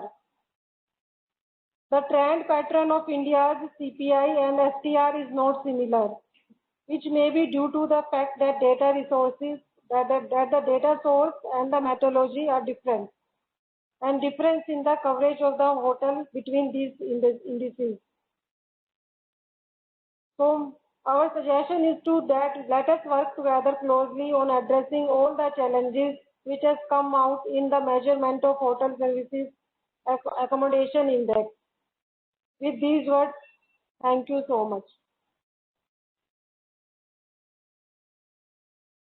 Thank you very much. Thank you. So we will jump right into the next session. It's Dragos. He will present some of the results from the alternative data survey that we've had for the last or during this year, basically. So, Dragos, please. Yes, hi everyone. Really happy to be here with you. We have a grand total of 10 minutes, and we'll get it done in this time. So, just 3 things that I want to focus on today. Quick reminder about the country progress reports, which all of you are familiar with, and the new admin data use survey that we ran in 2021 this year. Then we're going to look at the results, and finally, what is the way future. So let's attack the first part. It's just a short reminder. Let's switch the slides, please. In our website, voorburggroup.com, if you go and search for voorburggroup.org, if you go and search for country reports, you'll be able to access all the country reports since 2005. As you remember, we used to do detailed country reports. We used to have a scorecard there for the 3 or 4 industries that were covered by the mini presentations or for the revised sector paper. And on top of that, we used to have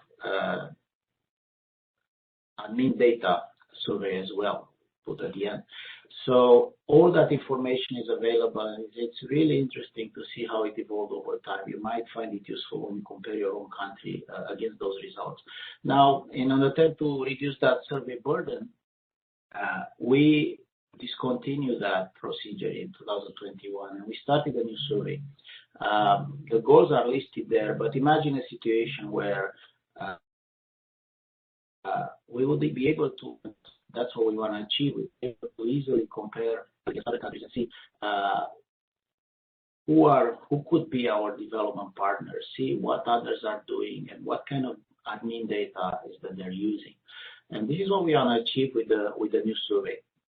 That being said, it's no easy task. Let's move to the next slide, please. So the new survey, just a quick reminder how it looks like.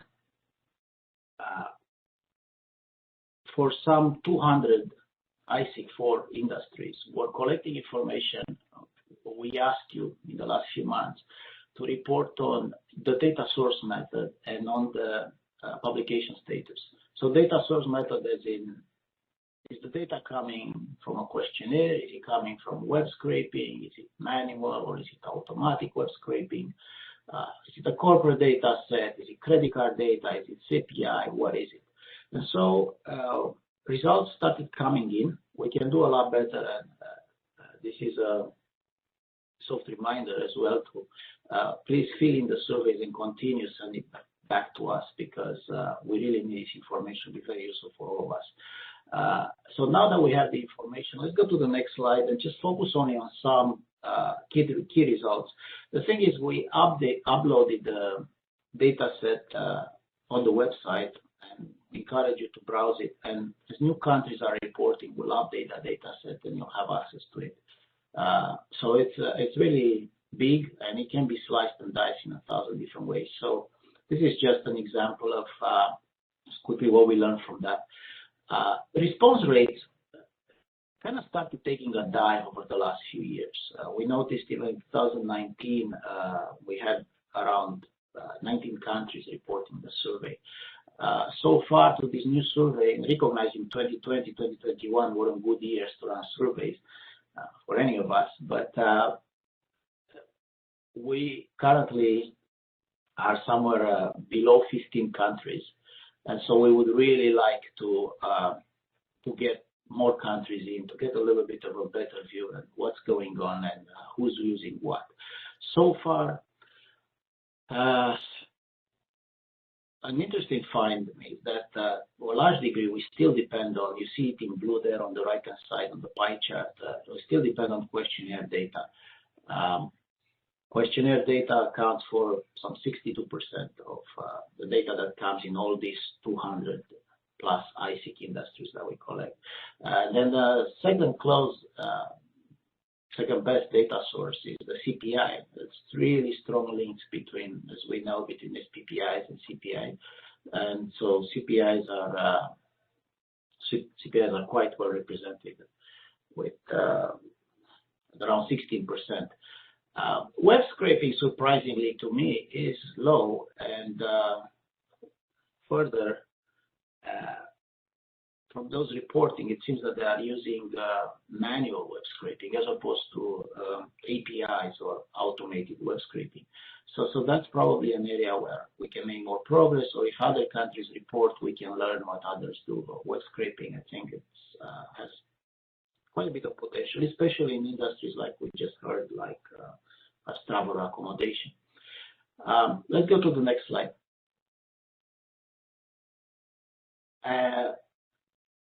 Speaking about that, probably one of the most important things I should have highlighted, and I'm doing it now, I just wanted to say a big thank you to Denmark and Sweden, because this survey could not have happened without them. They were immensely useful in setting it up and producing the estimates. And it's a great example of how we work at Voorburg, all these countries coming together to put a good product out there. So going forward, just because we had this meeting doesn't mean that you need to stop reporting. I really want to encourage you, if you have this survey, if you're working on it, or if it's ready and you didn't send it, please send it to me. and we'll incorporate the results and feed that information back to you. It's really important that you engage as well with us in terms of the content. It's the first time we developed this survey. There are probably many instances where it can be improved. For example, do we need to collect information about manual web scraping versus automated web scraping, or can we collapse? Can we have fewer categories there? What is that you'd find useful? Let us know. Initial feedback also pointed out to the fact that there was some confusion at the beginning between output areas and prices areas when filling in the survey. So should we have different forms, separate forms for each area? Let us know. Also, I think it can be put on the web, although listing all those 200 plus industries on a web page is going to be really ugly, but maybe someone has an idea of how this can be done. So please engage with us going forward. Next survey cycle, I'm not going to run it. I guess Marcus Boni will decide there, but it looks like we're not going to run it every year. It's something that probably can stay as it is for the next few years. Maybe we can run it every other year. But the most important thing is that you should continue to send your forms in. With this in, a little bit rushed, but 2 minutes before 9 a.m. here. So I think we're on time now. Dragos, this is Bonnie. I just want to encourage those countries that are fully dependent on questionnaires still. We still want you to fill out the report. This is not just for countries who are doing web scraping or using admin data, for example. So let us know, even if you are still totally dependent on the questionnaire, we do want to know that as well. So those responses are just as important. Well, yeah, because especially for those countries, I think it would be very useful for them to see how others are doing, because what I presented earlier was just a general view, but you can actually look at the data by country and you have the file available. And it's great to see, right, what others are doing.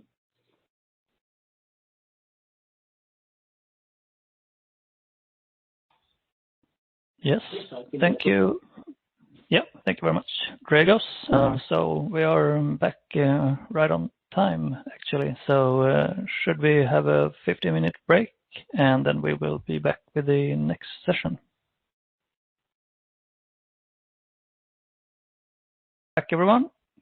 So now we will start off this part of the day with a presentation from one of the task forces that's been working during the last year. It's about the usage of CPI in SPPI. And we have Niklas from Denmark and Rowan from Sweden, who will be presenting some of the results of their work. Thank you, Marcus.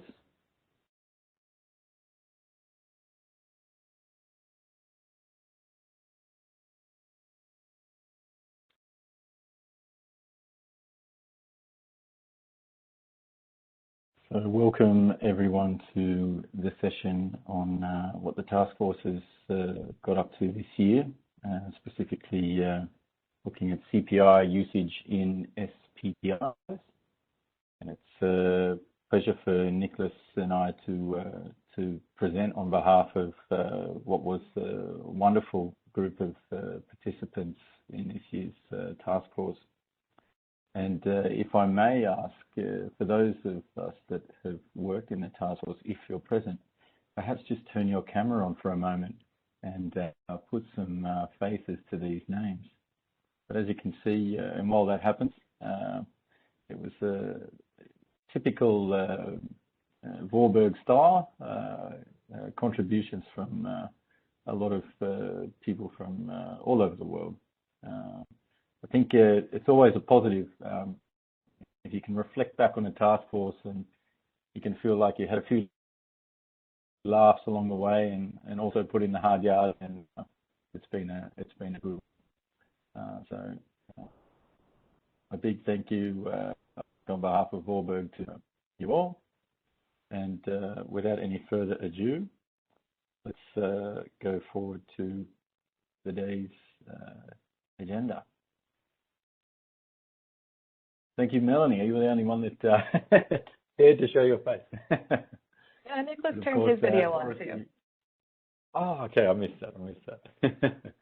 Oh, fantastic.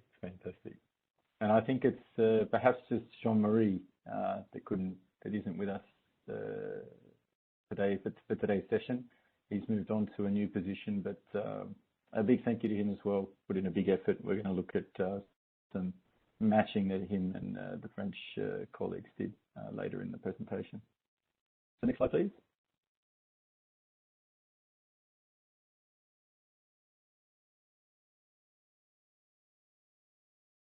So where are we at? I think prior to this task force, we can agree that there was some informal discussions, some formal discussions, and some talk about the application from the 29th Voorburg, the 34th, and some bits and pieces cropping up in the methodology guidelines for developing SPPIs.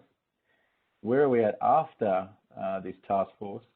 I dare say it's somewhere between this summarising existing knowledge and giving it structure for practical application, developing a framework. It's somewhere between there and an official framework. Of course, an official framework needs some form of ratification and agreement, and hopefully we can get to there at some stage. But we've made some very nice inroads along that journey.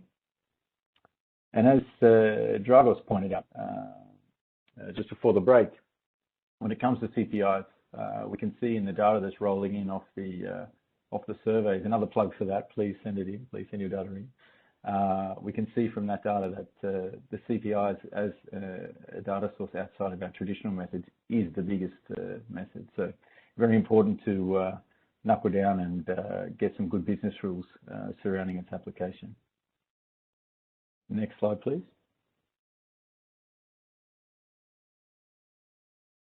So we're largely aligning today's presentation with the paper with a few small differences. And you can see here main purpose, valuation principles, international trade, nomenclature, supply use. These are things which are fundamentals to our work. But today we're going to take those fundamentals and shed a little light on them from the use of CPI as a proxy. And just a side note there, when we're saying proxy, we also reserve the right that it could be more than a proxy. It could actually be an exact match. But for simplicity's sake, we're going to say CPI as a proxy throughout the presentation. Next slide, please.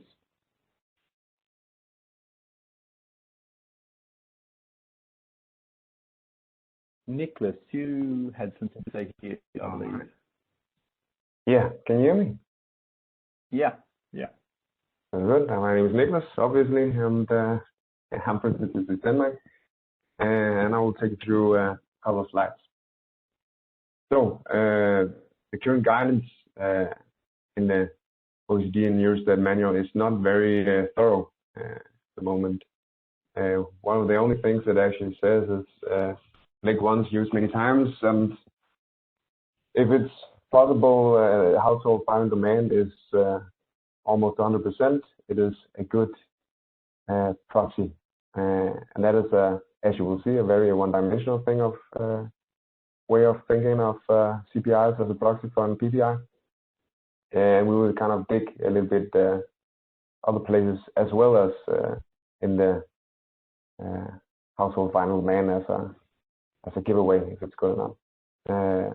Furthermore, it's I will plug again the alternative data source, as Johan said, that we do have a little bit more of interest in the way we use CPIs as proxies nowadays with the EBS regulation being implemented.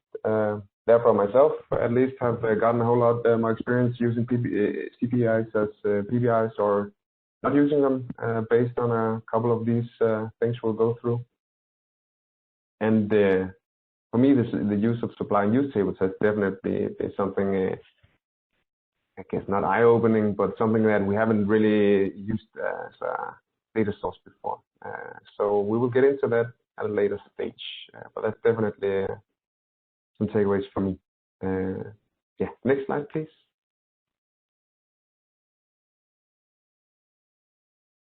All right. So when looking at a PPI, CPI as a proxy for PPI, we must first discuss the main purpose of each index. It is not the same. PPI is mainly for deflator purposes, so the main use is the national accounts, and they force us, or it's the part of the index is these internal transfer prices that are added and also used in the price definition. Where the CPI is more for inflator purposes and compensation and contract escalation and there and so forth. So more of a pure economic measure than for some more accounting-based principles, I guess. Mainly one of these things that makes it different is the valuation principle between the two.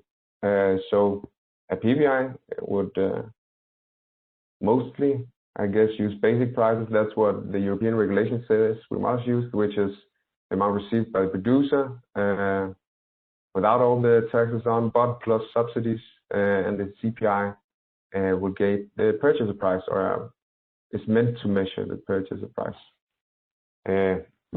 which is the amount paid by the purchaser. So that includes a lot of taxes and value-added taxes and other explicit or implicit add-ons. That is the problem when using a CPI as a PPI. It is less so a problem if the good or the product you're trying to use as a product is only value-added tax that's available. That's a very explicit value-added tax. Then it's easy to just take out or calculate away. I guess we have some in Denmark. We have this net price index, which actually does this already. So we can steal from there with much glee, but it is only feasible for some products, which is known to only have these value-added taxes. Other products or services which has some more implicit fees are a bit harder to root out. And this is something that we need to watch out for, I guess. Maybe we should in the future make a bit of a more effort to try to look at some more implicit fees and how they mess up this direct comparison and use of CPI as a proxy. But that is for the future. Yeah, I guess next slide, but could you jump 2 times so we're going straightly into the nomenclature part? I think that is the better way to do it. When we look at the 2 indices, or the 2 index methods of calculating price indexes, they use different nomenclatures. Mainly, COICOP used for CPI. That's definitely how we use it in the European Union. And ISIC is used for PPI, and so is CPA. I'm more familiar with CPA, so that's where my competence lie. Yeah. So when you're looking at 2 different nomenclatures, it will become apparent that they're not similar. That's why they're 2 different nomenclatures. And the nomenclatures used by the PPI are more product or service based, more based on activity, where the CPI, the COICOP nomenclature, is more for a classification of individual consumption. So it's more according to purpose as stated. Therefore, we need to look at specific products or specific product codes from each of the indices, so from each of the nomenclatures, to see how much they cover each other. For some, it's a direct match. For others, it is not. And that is something to take in account, however you can do them. Here it is special thanks to Jean-Marie and the French delegation, I guess. They have made a lot of work in this department, and actually they have tried to make a very practical Excel file for you. So there will be an Excel file come up on page at some point. It's not there quite yet, but they have gone through a concordance table sent to them from the ESTAT or Eurostat, and they try to make it more practical and actually add it on where you have direct matches and proxies and so on. And the definitions that Jean-Marie and the French have developed are right here on the slide. So they have 5 different types of categories for a match or non-match. So a direct match, there will be 8 CPA categories out of 129. So that's COICOP versus CPA. I believe it's 2.1, and the COICOP 2018 they have made a concordance with. Definition number 2, so that's a proxy. That's where there is overlap. Either one of the nomenclatures has more than the other. So that's something you have to take into account. And hopefully you can go to a more detailed level in your national statistics office in the CPI, if possible, to get even more better match at some lower level. And there's the third definition, so product by aggregation. So you can just aggregate a couple of CPIs and you will have the direct match between the CPI and PPIs. That is sometimes feasible. So that's actually 20 CPA categories out of the 129. And then we come to the less interesting part. So we have some weak proxies where it's just not even close. And you can also have a weak proxy by aggregation. That's also, you can aggregate something, but it's not really that close. But definitely look at the website in the future. There will be some very practical and very usable information in the Excel sheet by Jean-Marie and the French delegation. I thought you want to say a bit about product industries versus industries. You had some interesting thoughts about that. Yeah. So thinking about what Nicholas has said at this point, we have these, if you like, aspects of risk or uncertainty that when you're making a decision if you're going to utilize a CPI as a proxy or not come into play. So you have that layer of risk or uncertainty that there's a potential main purpose mismatch. You have a layer of uncertainty which is a valuation basis. You have a layer of uncertainty which is potentially the classification match. And then the next one comes to the product versus industry, where if you're running a product-based PPI, perhaps less uncertainty. You're looking at products, you're looking at product classification that should that may have a better match to a CPI product match, and you're looking at primary activity. Industry, you're dealing with primary and secondary activity. You're looking at an industry. You might not have a specific code. You might only have an activity that is underneath the code. So it adds another layer of intricacy into this decision-making process. So the next layer of uncertainty, if we go back a slide that we can add to this, is of course to do with international trade. So if we please, and this gives us another layer of uncertainty, and we're always coming back to representativeness and this sense of homogeneity or lack of, if something's very heterogeneous. And you can see we've borrowed a diagram here from a previous report, but what we're looking to accentuate here is that the traditional PPI, at least for most countries, a little bit not so long ago in Europe, we were just generating B2B, but now we're doing B2All, like most other countries, and that B2All being production for domestic use and production for exports. Of course, the CPI, it's consumption of all products, so whether or not they were produced domestically or they were imported. So we have a little overlap here where you can have some overcoverage or undercoverage, and these things need to be lined up. So we have these all these various layers of uncertainty, and you might start to think to yourself, goodness gracious me, how the hell do we make a decision on using CPI? Can we do this? The good news is yes, and we have some resources behind us. which is a good starting point. If we go forward 2 slides, we can have a look at the supply use tables. So here's the classic diagram of the supply use table. We're taking this from the OECD. And you can see a few familiar phrases here. So imports, exports, final consumption by household, final consumption by government, intermediate use. All of these aspects can be summed up quite nicely into our more, I guess, price statistics terms that we often like to use: B2B, B2C, B2G, B2E, import to business, etc.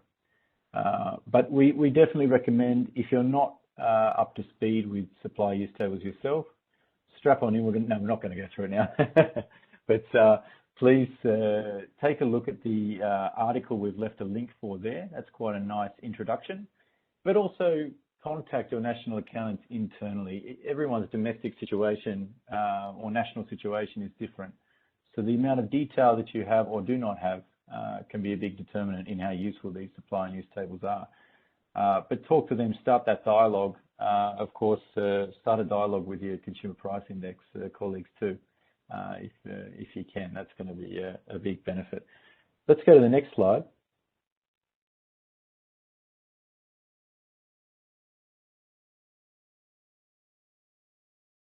Next slide, please.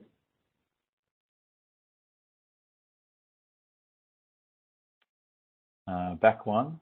Must have just been a loading error. There we go. So we've put together a few questions here that you should definitely be asking yourself in application of CPIs as a proxy. And this goes hand in hand with these layers of potential uncertainty or risk that we've been talking about. They need to be confronted and addressed and really described, and whether it's internally in your own group or with your colleagues in CPI national accounts, ideally, your benchmarking indicators too, then you can really get a well-rounded picture on if a CPI is fit for purpose, is representative. So you can see here we've broken up into those classic B2B, B2C, B2G, etc. If you don't have an interest in separating out into B2G, then traditionally, I think most of us have lumped that into a B2B category. But classic questions here to ask are: how detailed are the supply and use tables? And probe that. I don't know how many times both Nicholas and I have had conversations with our respective national accountants, and the first answer is not necessarily the correct answer, but they're not used to us confronting their data in a way that we need to confront it to be able to make it useful for our purposes. So have those conversations. I know, Nicholas, you've been on a little bit of a journey on this front. Did you want to say a little bit about that, or should we move forward? Just drop a quick remark that the supply use tables it's definitely not something I used to look a lot at, but due to the FRIPS and EBS regulation, I've been forced to look a bit more at it, and there's a whole lot of information there, and there's a whole lot of vernacular that I don't actually knew. The cooperation with the Department of National Statistics is definitely something that needs to be built in the Danish Statistics Office from a PPI point of view. So it's definitely something to ease into, and I believe also the earlier presentation we had been on Monday from ONS with the gateway. It's definitely something very exciting, and I'm just scratching the surface on this, and this is interesting stuff for sure. Yeah. So a note to our national accountants in the audience: put together a little training package for your price decisions. Yeah, come talk to us. Yeah. So there's questions here that we can ask about the level of household consumption. That's an obvious one. But that said, you shouldn't rule out the potential use of a CPI if it's low B2C, or if there's a lot of imports, a lot of exports that might muddy the waters. It's just increasing the chance that there might, or increasing the unknown. So delve into unknowns, you might find that the price movements or the price development is still useful to your KPI. So next slide, please. So something that we've put together, it's just a little example analysis, a little heat map. And you can do this yourself.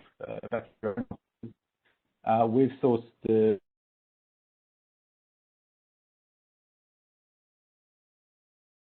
OECD, so we and errors. Use this as just an example of what you might do to start that conversation or to support the conversation that you might like to have with your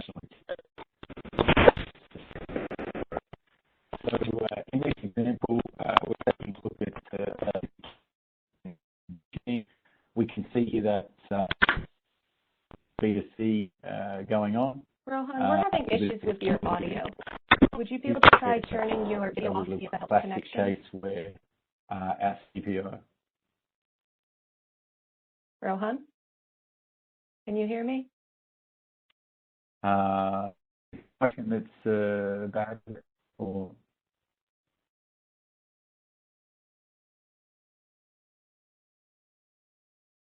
Yeah, can you try to turn off your video? Is my connection bad?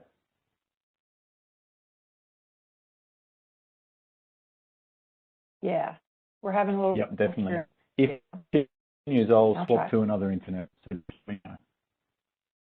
So in this example, we get a heat map we can hear you. Of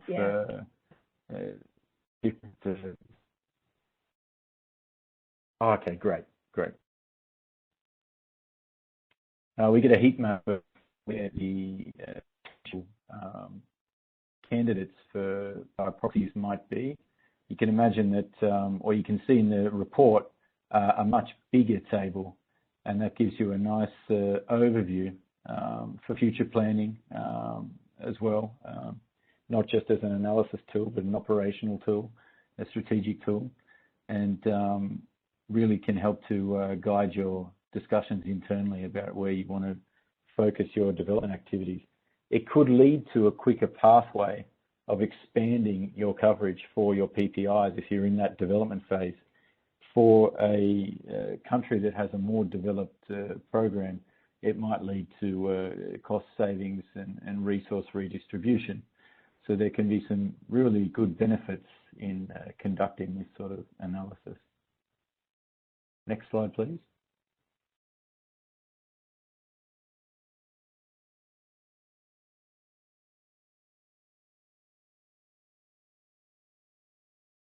So that brings us to the close of the presentation for today. Obviously, there's a lot more detail in the report. We encourage you to read that, and we also encourage you to get back to us with any thoughts and feedback that you might have. Again, this is an attempt towards a framework, and we're very much still in a phase where we're open to adding more and fine-tuning, and so please, we're very open to feedback from you all. Beyond these practical aspects, like the main purpose and evaluation principles and these sorts of things, of course, it never hurts to have good communication and some sort of harmonization between your PPI teams and your CPI teams. I know from experience, and you might have heard us, Marcus and I mentioned this the other day, when it came to our usage of CPIs in Sweden, it was paramount that we had good quality discussions with CPI because they were making decisions on things like imputation, even quality adjustments, that weren't necessarily aligned with our needs in PPI, and having that point in time knowledge was critical so that good knowledge-based decisions could be made. So again, a big thank you to everyone involved in the task force, from Nicholas and myself. It's been an excellent group to work with, and we really appreciate being able to represent Voorburg as a whole on this front too. And we hope that this leads to easier application of and more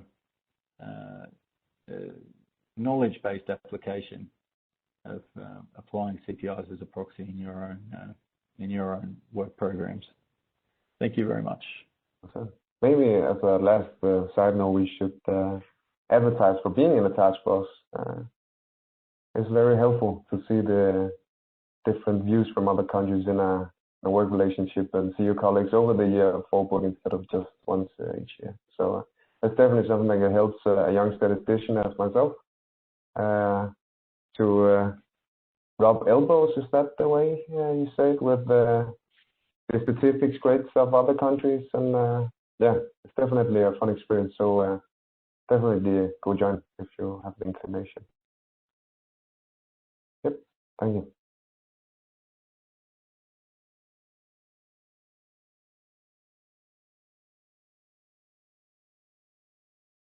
Thank you very much, both Nicholas and Rowan, and to the whole task force, of course, everyone that participated. It's a very comprehensive collection of guidelines, you can say. So does anyone have any questions or suggestions on this topic now? Something for discussions? Marcus, may I come in? Yeah, sure. Yeah, just first of all, just say I think this is an excellent piece of work from the task force. I think it's such a useful guide really for lots of different countries, and it's something that in the UK we'll be definitely looking at and making use of. I had a quick question. I don't know who necessarily whether it's Nicholas or Rohan, but in terms of the CPIs that you sort of recommended, did you find that's consistent with where countries are actually using CPIs as proxies for SPPIs? Just wondering in terms of this being guidance, how much it actually marries up to what countries are doing at the moment.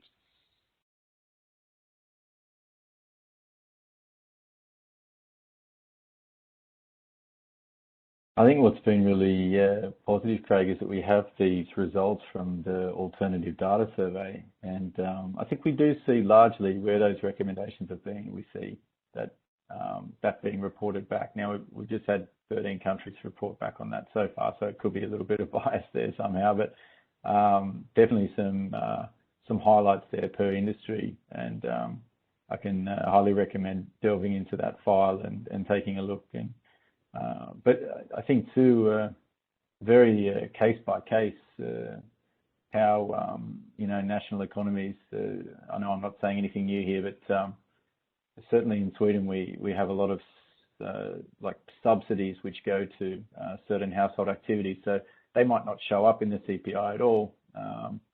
That's not to say that there isn't a high B2C, but it doesn't show up, so we have no proxy to utilise, and therefore we have to generate something ourselves. So there can be some elusive things there too on a national basis, but I think we can safely largely say that in the previous papers where there's been these recommendations to use CPI, that's definitely come up in the results from the alternative data.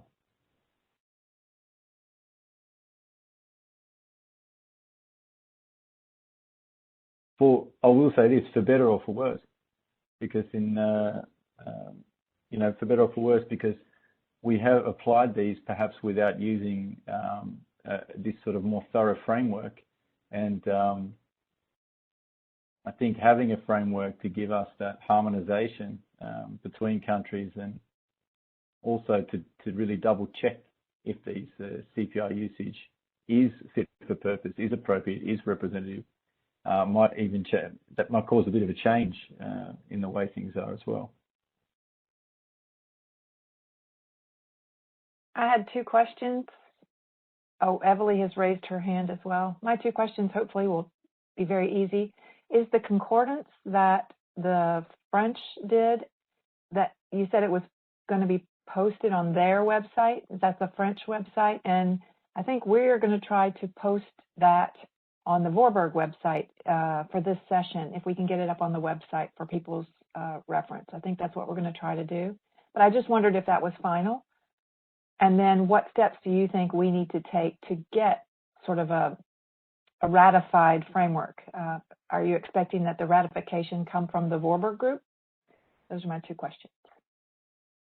I can try and answer those. Concerning the French Excel sheet, it should be available on the Voorburg website, I believe, not the French one. I think we'll send it to you if we haven't done it already. Concerning whether the Voorburg should have a yeah, okay. But definitely it should go up on the Voorburg webpage. That's easier for us all to find, I believe. The ratification of a framework should definitely be something the Voorburg should do. And it could be another task force thing to continue the work. It's very new for all of us, and it's got a lot of thinking into some different areas, but there's a lot of thinking left to be done to make it more formal. I don't know the usual work practice, but it's definitely something we can continue to make better with more data. And the alternative data questionnaire, if it's more filled out, we can definitely leach some of that information there, and yeah, it works together. So please fill it out once again. I think you're right too, Bonnie, that a question for Voorburg is, do we want this to be a Voorburg publication and advice document, or do we want it to be part of a future iteration of the SPPI development manual? If such, the manual will be updated and developed. Just to add to that discussion. I wanted to add on to that piece as well. As the task force left a placeholder in the current document for us to add the results of the alternative data survey. We didn't have that available while we were working this year because both were being compiled at the same time.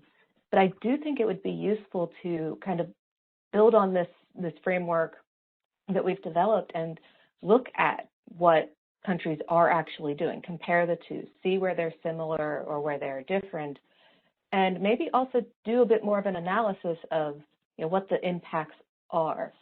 We've found that in doing our research as the task force that there's very little out there on the actual practical implications. The ONS had done some work on that, which we cited. They presented that here at Voorburg a few years ago. But in reality, I would believe that most people have started using CPIs more on the theoretical, well, we aren't able to collect a PPI on its own, and the CPI will be a good enough proxy, but there's not much out there proving that.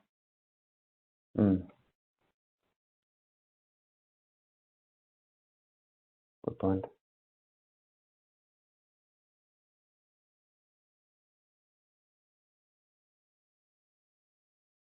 I think Everly had a question. Oh, yeah, right. Yeah. Everly. Hello. Thank you for your work. You have done huge work here. And I have one question. Did you have any discussion about HICP versus CPI? This harmonized consumer price index is available in Europe, but maybe have you had any discussion about this? Because it's possible to use both indices. I can tell you from the Swedish experience, so not necessarily, but we don't use the harmonized, we use the sort of more domestic or Swedish CPI, because we see that as the most representative of our domestic or national situation, whereas we do make allowances in our in harmonising towards the European harmonised CPI, and we make allowances that aren't necessarily as representative. And then we also have another version of our CPI which has fixed taxes, which gets us another step closer to towards basic prices as opposed to purchase prices. So that's where we've been utilising from the Swedish side. Okay. Thank you, Ron.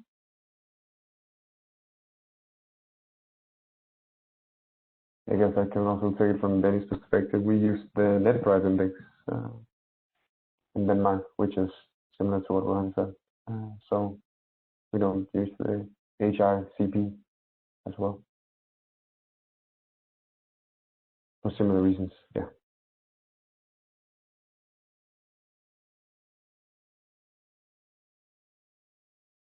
I don't see any other hands raised. Are there any? You can turn on your video or just speak. I don't see any other hands raised, but we do have some comments in the chat. Andrew Bear had commented that a potential area for future guidance would be looking more specifically at blending CPI and PPIs together, using the supply use tables to weight the two sources so it could coordinate on data collection efforts.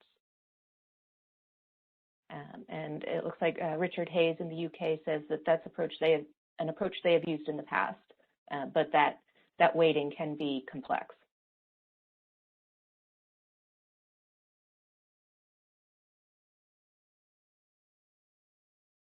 Is that something the task force would want to take on if we continue your work to try to get an official framework developed?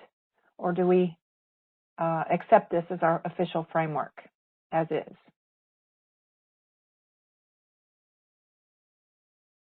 I'm looking for input from everyone. My 2 cents are definitely something that needs to be touched upon in some way. It's sort of useful to actually have a more detailed or more practical approach to how you can use the supply use table as weights. As it's something that I also looked into doing myself, or I am doing myself, but there was really no information on it at all. So it's friendly talks with colleagues and what you can find out which is best. But a framework would definitely be something that should be orchestrated, and I guess the task force is the perfect place to do it. Right. We have another issue in the U.S. Our producer price index, Melanie, I don't know if you were going there or not, but our producer price index is typically published before our consumer price index. Until recently, that's been the case. And we would, if we used a CPI for a proxy, it would be pre-release of CPI data. So we were very cognizant of not using CPI. Recently, the CPI has, in most months of the year, has now started to come out before the PPI. So we don't have as much of an issue. So I think we're going to be looking at this a bit more as well. And I think we will look at the idea of blending, where it's B2C, blending that information with the B2B that we actually collect, or whatever we do. So I think we should add to this framework. I think we should add some guidance as to, even if it's hard for the weighting, and we can recognize that it's hard to use the supply use tables for weights, I think we should add a section about blending to the framework. We could add a section about blending to the framework as kind of an alternative to using CPI as a proxy on its own. A lot of the other issues that the task force raised and points that people would need to look into before making such a decision would still apply. There are still all of the same issues with the valuation principles, the international trade, and the product versus industry and nomenclature things, of making sure that what you're using it as a proxy for lines up, even on that level. So everything else that we had covered does still apply in how you would be able to use those as proxies, but then it would be each country would need to look at their own national situation of whether it would make sense either to do it on its own or as it's this B2C portion of it to blend. Does the task force know who, what organization we need to speak with if we wanted, if I guess the Voorburg Bureau will have to take this back and decide whether we want to suggest that the SPPI methodology guide be updated with this information. Who would we talk to about that? What organizations? Is it OECD?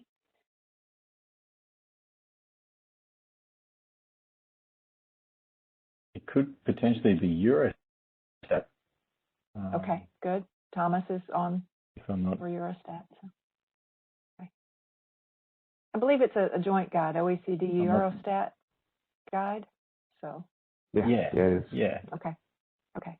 Good. Thank you. Bonnie, I think there's also a UN manual on double deflation and supply use tables, which would probably need to reflect these compositional arguments around the deflators. So it might be something that also needs to be picked up there. We've got someone at the ONS who's helped work on that, so Craig and I can pass that across to them. Thank you, Richard.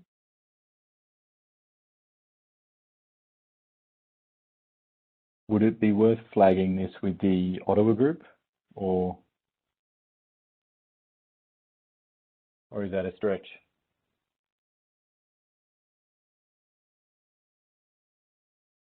I'd like to hear other opinions. I have an opinion about where else it should go.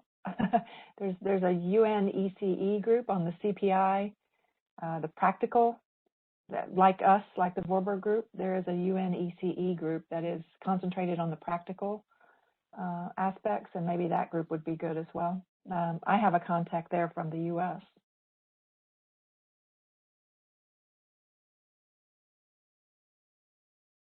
Any opinions about the Ottawa group?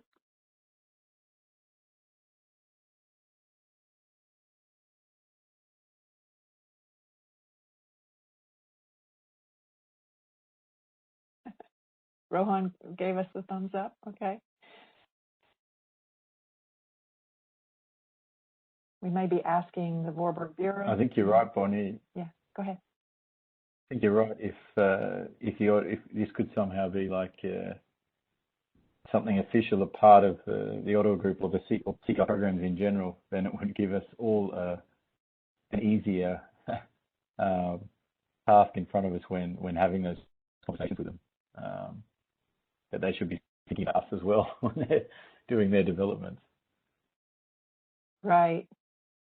We have an effort in the U.S. to share CPI, MXPI, which is import and export price indexes, and producer price indexes. We have an effort going forward to share as much data as we can. We also need to share concepts. So it's a good thing for the U.S. at least to take forward.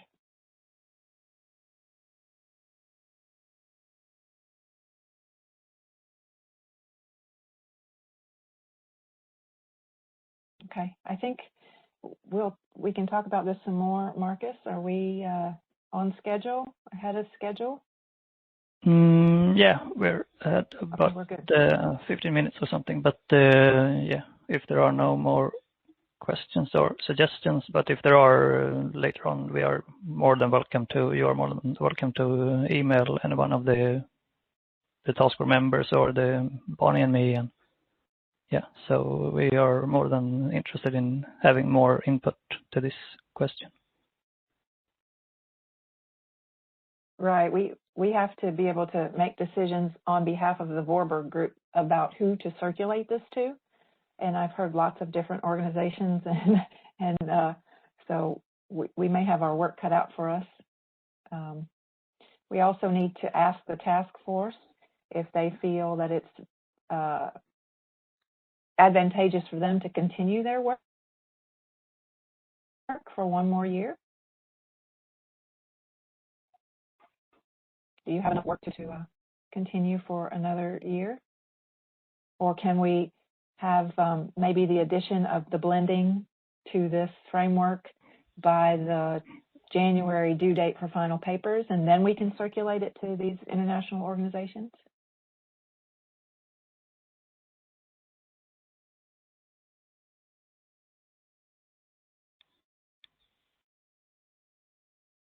I'm looking for task force members to speak up here. Definitely, this should make sense to work a bit more on it, I believe. Whether blending is something that we can have in and solve in January, I'm not sure. But it could be an objective to strive towards, I guess. Yeah, as well as Ron, I'm happy to work on it. And if the same members want to do it, that would be great. But new members are also welcome, I believe. Yes, we might need to add some new members. We've had some people move on from their positions as the task force has progressed.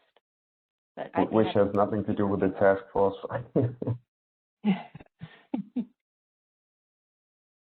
Okay, so we will try to sort that out for tomorrow. If the task force is going to continue, this would make a fourth task force that we have for people to sign up for. So we'll sort that out at our Voorburg Bureau member after the meeting is over today. Okay, thank you. Marcus? Yes, so should we move into the last session of the day? And it's a two-part session, basically. We have two presentations. The first one is from Canada on intangibles and cloud computing. For this one, we will have Anna from the BA returning to provide some comments on this paper. And after that, we will have a presentation from the UK on statistics on intangible assets. We have Dr. Francisco Morris from the National Science Foundation in the US to provide discussions, or he will be the discussant for this session. And Francisco is a senior analyst in researching globalization and intangibles in international economic statistics and national economic accounts. The National Science Foundation reached out to the Voorburg Group for collaboration this year, and we are very glad to have Francisco participating at this year's meeting. And we look forward to more collaboration with the National Science Foundation in the future also. So we will start with the presentation from Canada. So I'll hand it over to Jean-Philippe.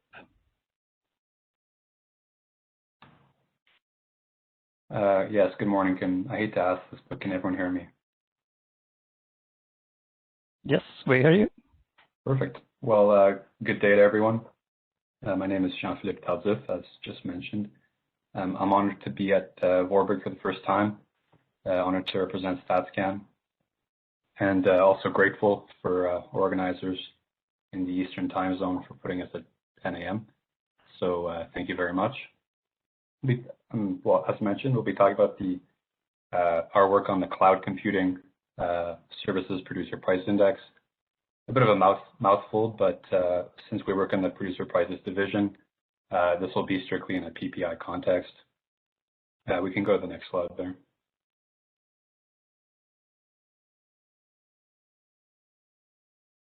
We can move to the next slide, please.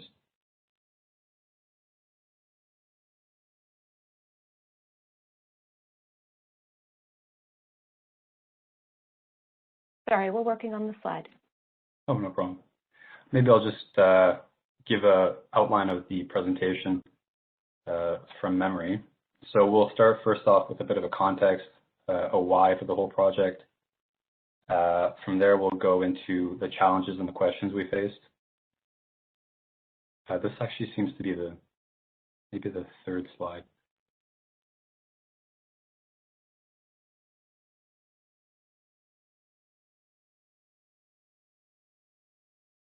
We're working on it, sorry, Jean-Philippe. Happens. I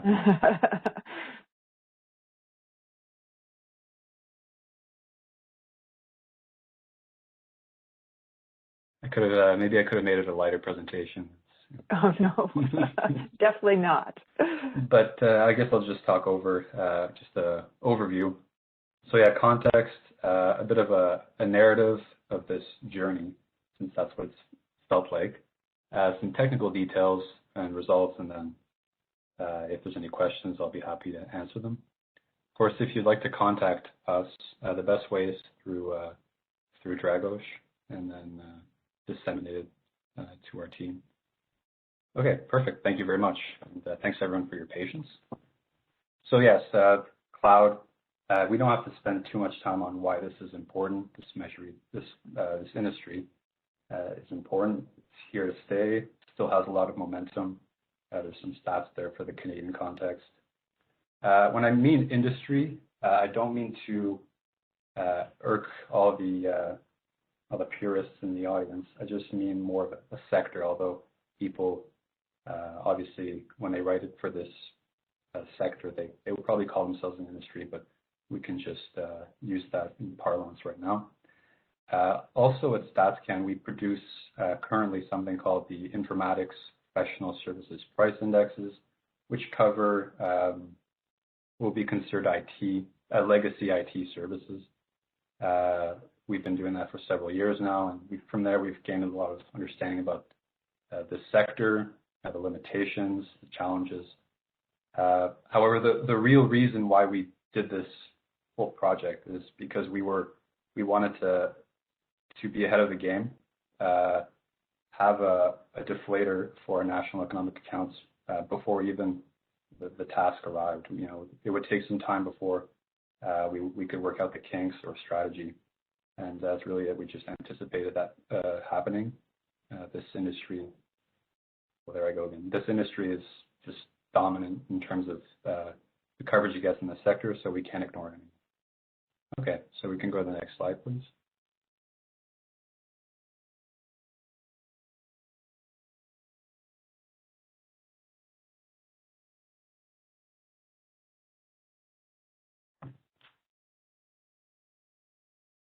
We're experiencing a bit of a lag in the slide. We're getting there. That's no problem. I can carefully review my notes in the meantime. But apart from that, I think I'll just get ahead of it and discuss what the next slide would incorporate anyways. Our goals for this index was to have something that's at once comprehensive, manageable, and intuitive. So like I mentioned, we want something future-proof. It would be kind of redundant to have something that wasn't ambitious years ahead of its actual use. So something that would adapt over time to the way this industry is heading. That's manageable and intuitive, because the way we see this industry is kind of like an iceberg. You know, there's if you're coming from legacy IT, it's a bit less daunting, but it's really few knowns and then massive unknowns. A lot of the literature focuses on or is directed towards, you know, engineers and implementation experts. It seemed to us like there wasn't a large body of measurement literature about it. Of course, our colleagues did mention some papers, and we relied on those. But nonetheless, the point is, it was hard to find somewhere to start to scale that iceberg. You know, it's hard to draw the line in the sand to get going. Now, of course, we relied primarily on statistical techniques to get this done, and really just started getting as much data as we could. For example, how do you even, you know, what is cloud to begin with? Because this is going to be part of the hair splitting that really occurs. Anything, you know, it suffers a bit of encroachment from the marketing that cloud can be anything. You know, it could be something as common as Gmail, but it could be something as technical as infrastructure as a service. In our minds, we see it as a delivery method with some criteria, of course, digital delivery, elasticity of kind of supply, but it's really the rentable infrastructure with a layer of value added right before it hits its final use. So we'll get to what exactly that means in terms of the common definitions. But yeah, that's it. For the rest of the presentation, something is in the cloud if it is a rentable computing service. And finally, there is, with the multitude, I really can't underemphasize that, the multitude of data, how do we discern what's a quality adjustment? So yes, can we please go to the next slide? Hopefully this will be perfect. Wow, look at that, 3 times the charm. Yes, some definitional things. Our sample focused on hyperscalers. Now, hyperscaler is pretty much a cloud service provider that can give you as much cloud as you want. It is, it's like this theoretical. It's almost like a theoretical entity that can be as elastic as it wants, and it provides the whole spectrum of services. As a result, it was perfect for what we wanted to do. We wanted a nice umbrella to get everything, get the whole spectrum in one go. So, while also getting a majority of the cloud industry in Canada. So, under the context of an output price index, this was perfect for us.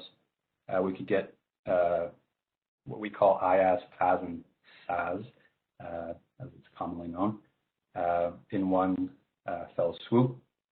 As mentioned, there is a definitional, I guess, blurriness between what's cloud and in the cloud. The way we approach this is by limiting our scope to what's called systems SaaS. This is abbreviated in various ways. We call it SysSaaS here on the slide.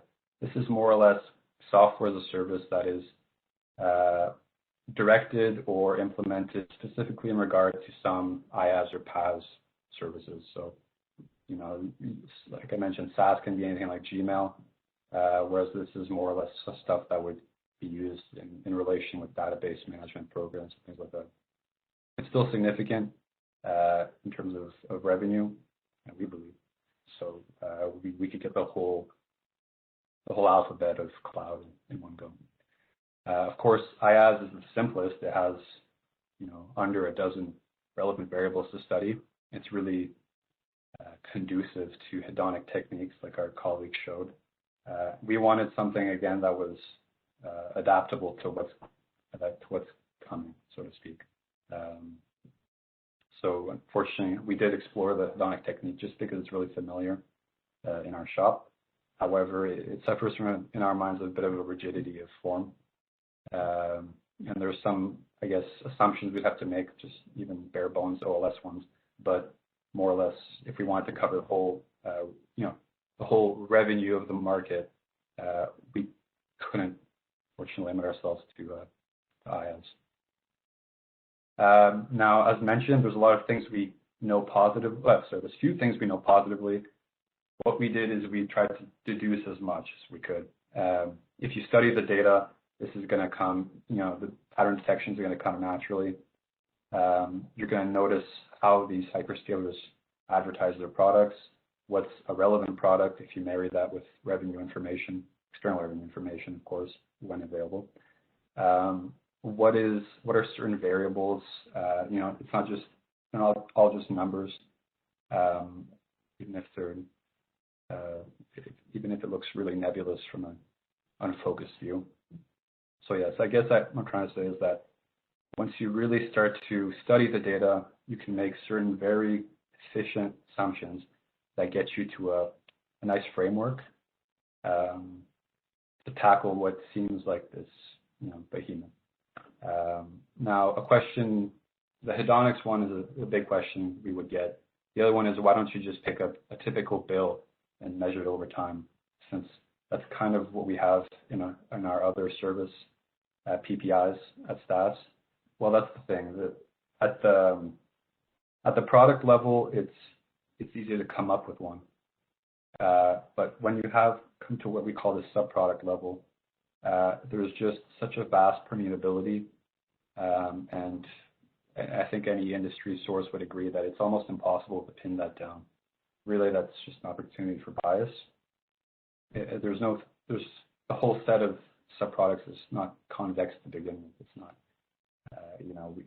even if we wanted to guess something, how useful would that be? Now, what that means is we opted for a Jevons framework where we can get all the data points in a uniform way and proceed from there. So if we could go to the next slide, that would be great. Thank you very much. I think we skipped one there. Perfect. Now, one thing, one of these, I guess, not assumptions, but things we established is the data is split up into prices and quality measures. When you look at any given number on a cloud website, which I'll get to in a second, was our data source, something can either be a price, which is, I think, intuitive to everyone here, or it can be a quality, which is maybe something, a framework we kind of came up with to deal with it. It's stuff that you would get for the service. Now, that could either be some IaaS features like memory, RAM, or computing power, but it can be in some of the more PASI and SASI services. It can be, service quotas, certain query limits, things like that. Anything that you get as a user is a quality and kind of defines the dimensions of the service. Now, the way we incorporate that in terms of the price index is that we take the inverse relative, of course. There's a bit of a guiding principle for how we actually filter this. So anything that is kind of, in layman's terms, if it goes up, and it's bad for you, it's a price. That's a simplistic way of putting it, but that's essentially it. So if we can go to the next slide, please. In terms of the processing, I mentioned our data sources are the hyperscalers' websites. We were really not intent on relying on survey data, not only just because it's kind of a long-term view we have at Stats, but as context, we started this just at the cusp of the COVID-19 situation. It would have been a huge delay, I think, which is our main goal, is to avoid one of those, to do that. But really, on top of that, it would limit us to a functional form, which if you're in this measurement, if you're in the measurement of this industry, you have to navigate the functional form. You can't impose one. As a result, we didn't feel committed to anything, and we could study it kind of freely. You'll see there the multitude of bubbles really represents quite nicely the heterogeneity of the data sources. It's not like we could get them really quickly from one site and repeat that technique for all of them. These data are not meant for measurement experts. They're meant for businesses, people in IT or in accounting. As a result, you can't use one web scraping technique across the board. You have to adapt it to the data source. For IaaS, it's a bit easier because things tend to come in tables. But even then, there's a lot of embedded information on websites that either comes in text, like in plain text, or otherwise. As you'll see a bit briefly, the collected data exceeded, easily 5,000 to 10,000 data points, which was a big undertaking for us to analyze, bit by bit, to study each product. Of course, I'm talking usually the type of price that we see is a nominal kind of pay-per-usage price. We're not looking at flat fees, generally speaking, but we are looking at what I mentioned, quality features. So, if you can go to a price page and get those numbers, but you'll see that there usually comes a kind of quota page, that's what they call it, and you'll get all the things you can and can't do with the service. Okay, can we go to the next slide, please? Now, what does that look visually? It's a little bit like this. This is a particular case. I took VMs just because I think virtual machines are what everyone associates with cloud. But this can be generalized to every product. The salient levels, aside from the top total index, you'll have the product level. Now, a cloud product is interchangeable in our minds with the cloud service. That's just what the companies call them.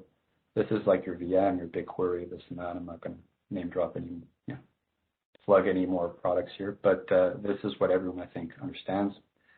What we introduce as a sub-product, those are all the features, all the kind of variables below the product level, and these are organized to various extents, and they're unique to each product, and that's where the real challenge is. Above that, we have the product category. Now, this is the best balance between the weight availability and kind of inclusiveness for all the products. So it's hard to compare proprietary services between companies. This is how we do it, and that's how we get our weights. And that's, we follow some aggregations, which we'll get to in a second. Actually, we can go to the next slide. It might be a bit clearer. Mechanically, it looks a little bit like this. We start with a particular SKU, and then we group it with similar comparable SKUs on a given website, and then we aggregate it geometrically to the product level, at which point we throw that product into its category and aggregate, if there's any other products that we happen to have sampled for that product category, then it gets its weight applied to that. Now, you'll see that we take the product of the price and qualities. We've made a certain assumption about the elasticity between these. Now, there can be as much as or as few as 3 to 4 related quality measures, or there can be hundreds. It depends. But that's I think it's pretty much like a n by 1 vector of anything that's related to the service.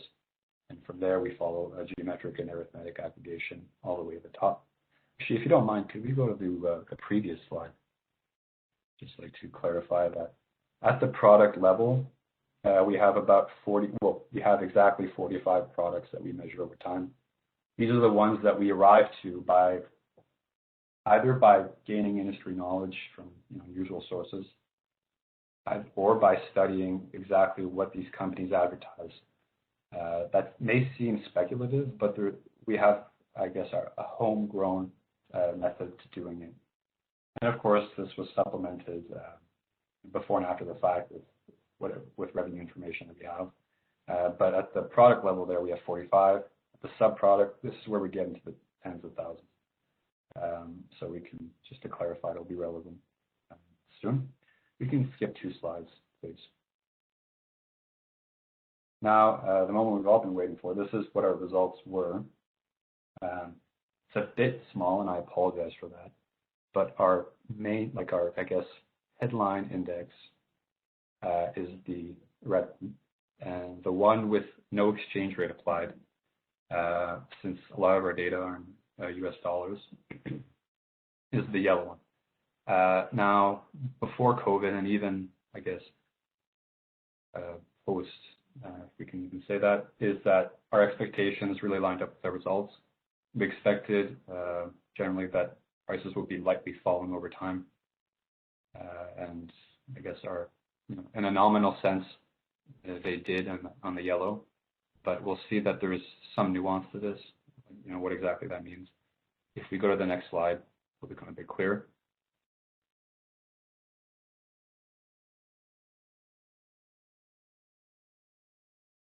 Now, seems to be a bit of a typo here, but on the total number of products, I'll just invite everyone to imagine that there's 45 in each row.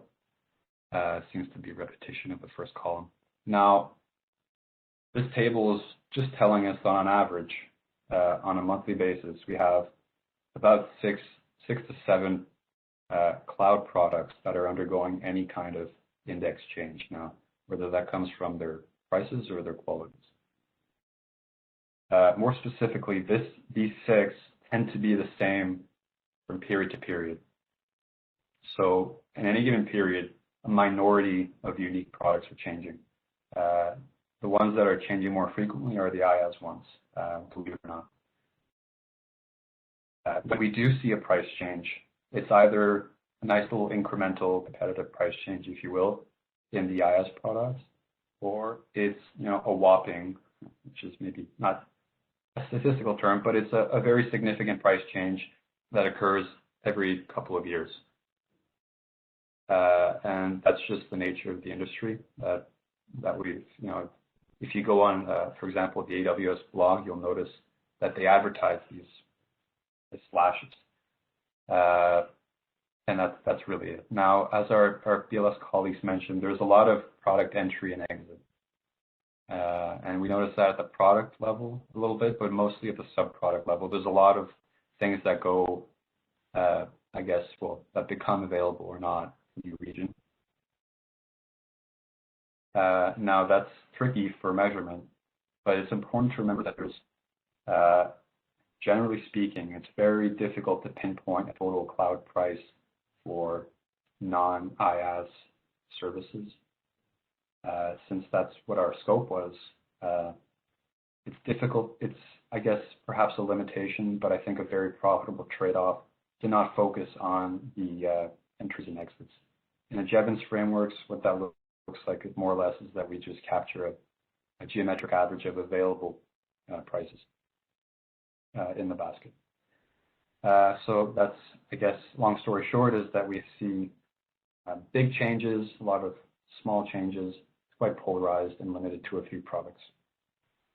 I think that's probably the last slide before our concluding remarks. So if you could go to the next slide, greatly appreciated. Next steps. This is an experimental, I guess, enterprise. It doesn't mean that it's, what I'm saying is that it's not set in stone. We're still adapting a lot of new techniques, especially in data collection. That's where we're studying a lot of advanced ways to get the whole industry, if we can. Every company has its own way of reporting things. It's not neat and tidy. It's a challenge, but it's exciting to learn new ways to adapt our index to that. I guess more officially, we'll also be consulting, for our own ends with our partners in national economic accounts to find the right fit for this index. And just more contextually at Stats Canada, we are aiming for a nice suite of IT products that would overlap with our existing legacy services, software. I didn't mention that, but we have a software price index. We have a few computer systems and IT products, and this would fit in quite nicely. It's just, it remains to be seen where the overlap is. My apologies, seem to be losing my voice a little bit, but that's about it. So thank you everyone for listening to my presentation. Again, honored to present, and I'll gladly accept any questions. Thank you. So Anna, do you have any comments or thoughts that you want to provide for this presentation? I do actually, and I don't have any slides. This is a really ambitious project in a very important area, right? And from what I could tell from the paper, it's very carefully done, paying attention to every detail. That it sounds like a detail at first, but of course, if you care about what the number looks like, all of it has to be sort of studied. And so I had trouble coming up with remarks because there's lots of moving parts, and all of them are really interesting, and all of them are really important. And so I think at the end of the day, I decided I would just focus on probably the only important thing I could potentially say on the method, and then these other thoughts rattling around my brain, I'll send to you directly, Jean-Philippe, if that's okay. So on the method, I like what they're doing. If you think about, let's start from the simplest case where, if you're measuring quality change for memory chips, and if memory is the only thing that matters, gigabytes or terabytes or whatever, then you can define, take the price, divide it by the number of terabytes, And then you've got a quality adjusted price that you can track over time.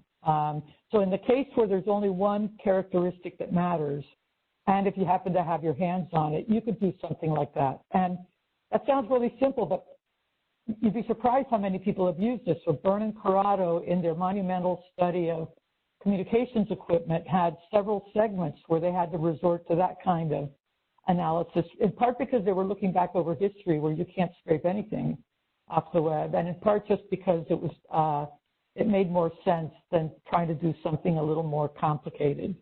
There are other, the paper, the U.S. paper on cloud computing this morning did an ECU index, which sounds like the same thing. There's this feature called an ECU. Think of that as quality change and do the, take the price, divide it by the number of ECUs, and then consider that a quality adjusted price, and you can track the change in that over time. So that's a very simple case with just one characteristic. What Jean-Philippe is doing, or what Canada is doing, is a step up from that, allowing for the possibility of more than one characteristic. But it's sort of a similar approach where you, as you said, you take the characteristics and you form ratios, Jevons indexes of them over time, and divide that into the change in the prices. So it's a little more general than before, but then of course the rub is the use of the Jevons index to aggregate both prices and qualities. And the reason I say that is because while none of us would like to commit ourselves to a functional form like it feels like you have to do when you use hedonic regression, it turns out that what you're doing, the Jevons index that you're using, if the P's and the Q's are in logs, then what you've got there is the same functional form as a hedonic regression where the coefficients have been forced to equal 1, which sounds really bad. Now, I'm not sure it is, but so you start with a case of just one characteristic, and that makes perfect sense. Then you're generalizing to more than one characteristic, but not going all the way to hedonics because you're not allowing these potential weights on the characteristics to be different across goods and over time. But then, it's like, where do you draw the line? Because, my advice would be, if you happen to have a bunch of characteristics and if you've got prices, you may as well do a hedonic regression and just test that your implicit assumption about coefficients equal to 1 is okay. You may find out happily that it's absolutely fine. But so that all assumes that you've got the data that you need at the subproduct level that you were talking about. But then, and that would satisfy the skeptics that come from a hedonic world, sort of the traditional view of hedonics, for example. But then you've still got the mammoth challenge of dealing with these new pyrotechnic techniques that people have come out with. Somebody's going to look at your work and they're going to say, well, why don't you use this word-to-vec stuff and et cetera to generate some really cool stuff. And I work at a statistical agency. We have to defend what we do all the time against skeptics of all fronts. And I'm not sure you need to worry about that criticism because all that stuff is so new, and nobody in my statistical agency anyway really understands and trusts those methods enough to put it in the national accounts, for example. But certainly, I think your life would be a lot easier if you happen to have the data to just do the hedonics and just test that your Jevons specification is not rejected by the data. That would be really useful in defending your method. And having said all that, I think that going down this path like you're doing is really potentially very useful. Coming from a national accounting perspective where, we don't have the benefit of scraping webs when we go back to measure over history, right? And so we're always constrained about the number of variables that we can use, and our ability to do things like hedonics is often limited. And so just having another option like the method that you're suggesting would be a very important addition to our toolkit. And so, again, I really like what you're doing. we're going to keep close track because there's a lot of these sectors, especially the digital ones, that we'll be measuring back over history. And I think that the method that you're proposing is potentially useful for us. So, and that was just one of the moving parts that I thought was so interesting and important, right? Go down that rabbit hole. But the other areas of your paper that I think are also important contributions, where one might have a qualm or two, I'll just put that in writing and send you an email, and you can, do with it what you wish, Jean-Philippe. But thank you for the presentation, and good luck. I think this is really important and ambitious work.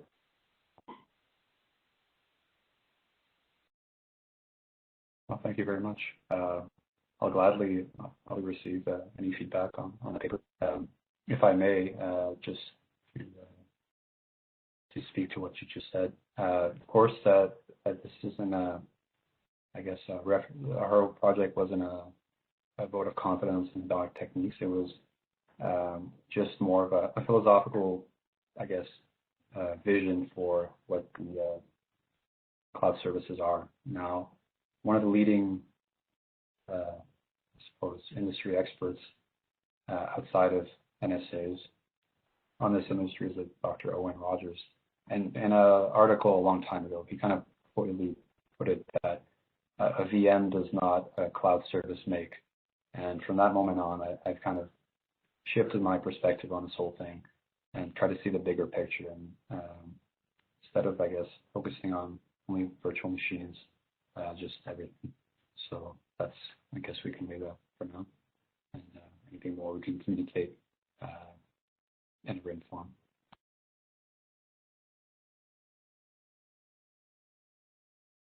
Thank you both. Do we have any other questions or comments for Jean-Philippe or Anna?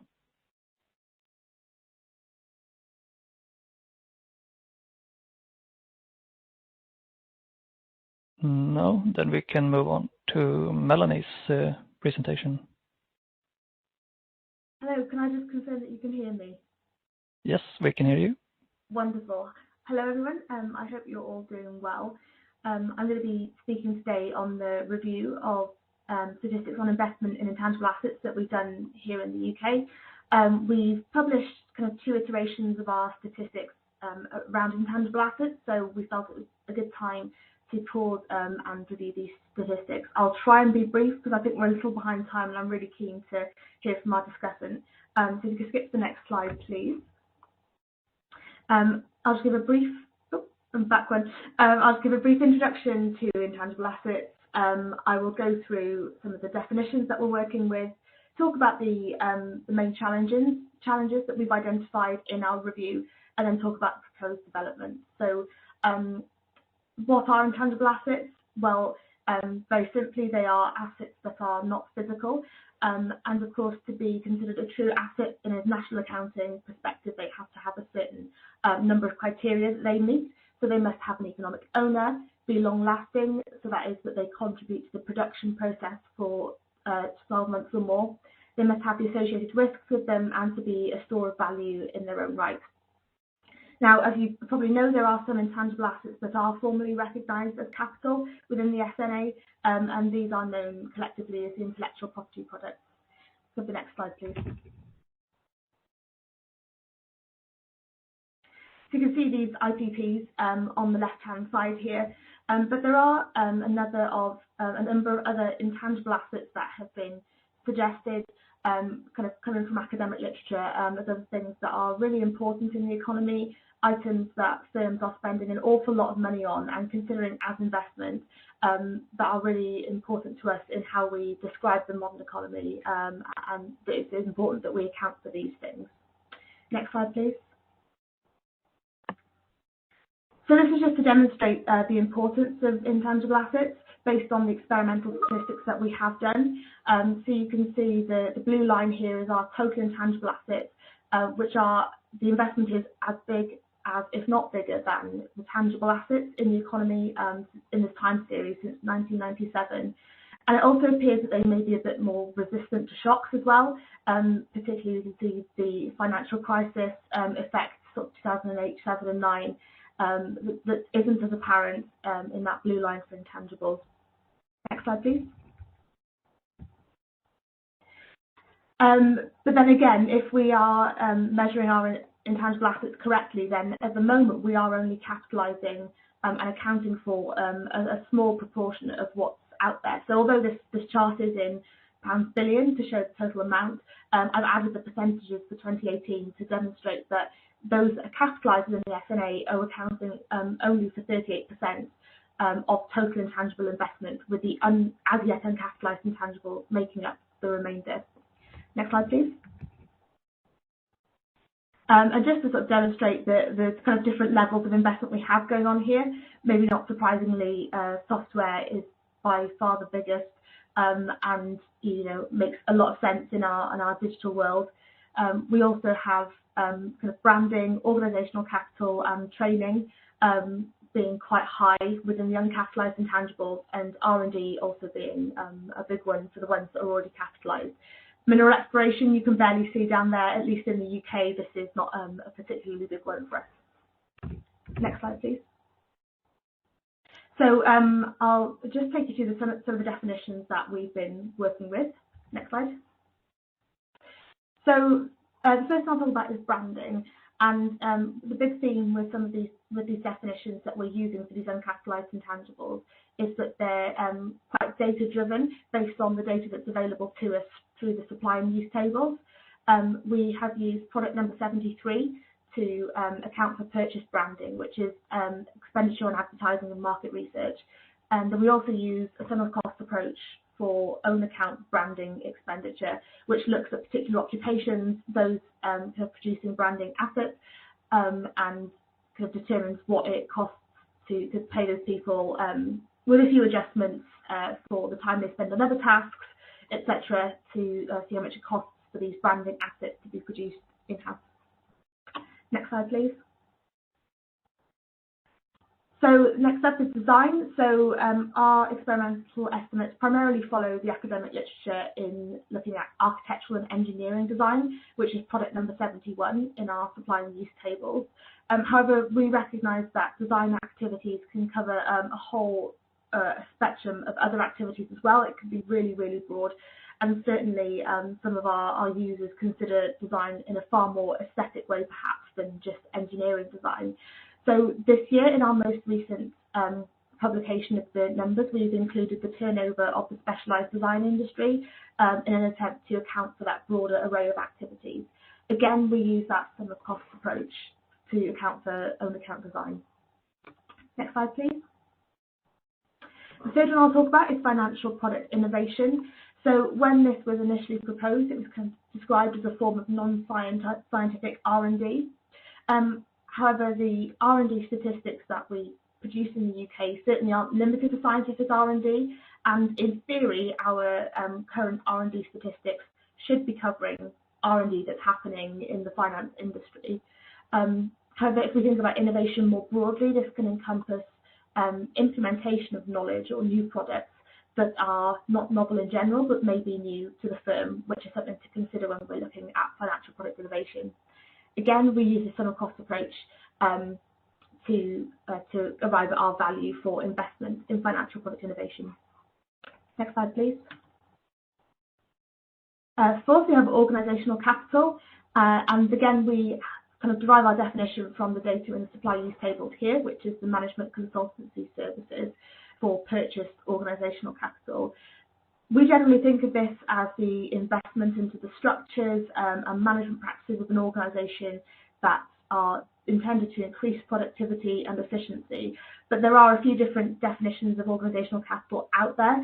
I've recently read a paper that talks about organisational capital as all firm-specific knowledge. So it's quite important that we're clear what we're talking about in this instance. Next slide, please. And one of the reasons for this is that we also have firm-specific training as a separate category, which is a form of firm-specific knowledge. So this relates to the know-how that's not transferable between companies.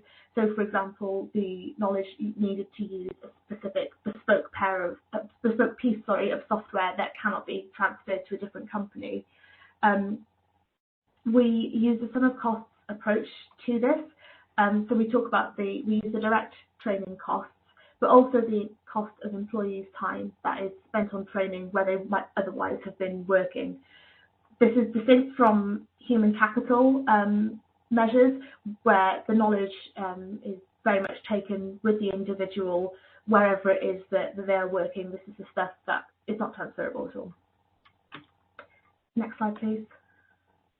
Okay, so I'll just take you briefly through some of the challenges that we've identified through reviewing this work. Next. So the first is the potential for conceptual overlaps. So while items like R&D being capitalised in the SNA already have a very kind of clear statistical definition as set out in the Frascati manual, some of our uncapitalised intangibles, whilst we have a definite description of what we are presenting in our statistics, they don't have that formal definition as such. And there's the potential then that we might see overlaps. So there's a few more examples on the next slide, which I'll talk through. But one of those is the engineering design. The process can look very, very similar to R&D.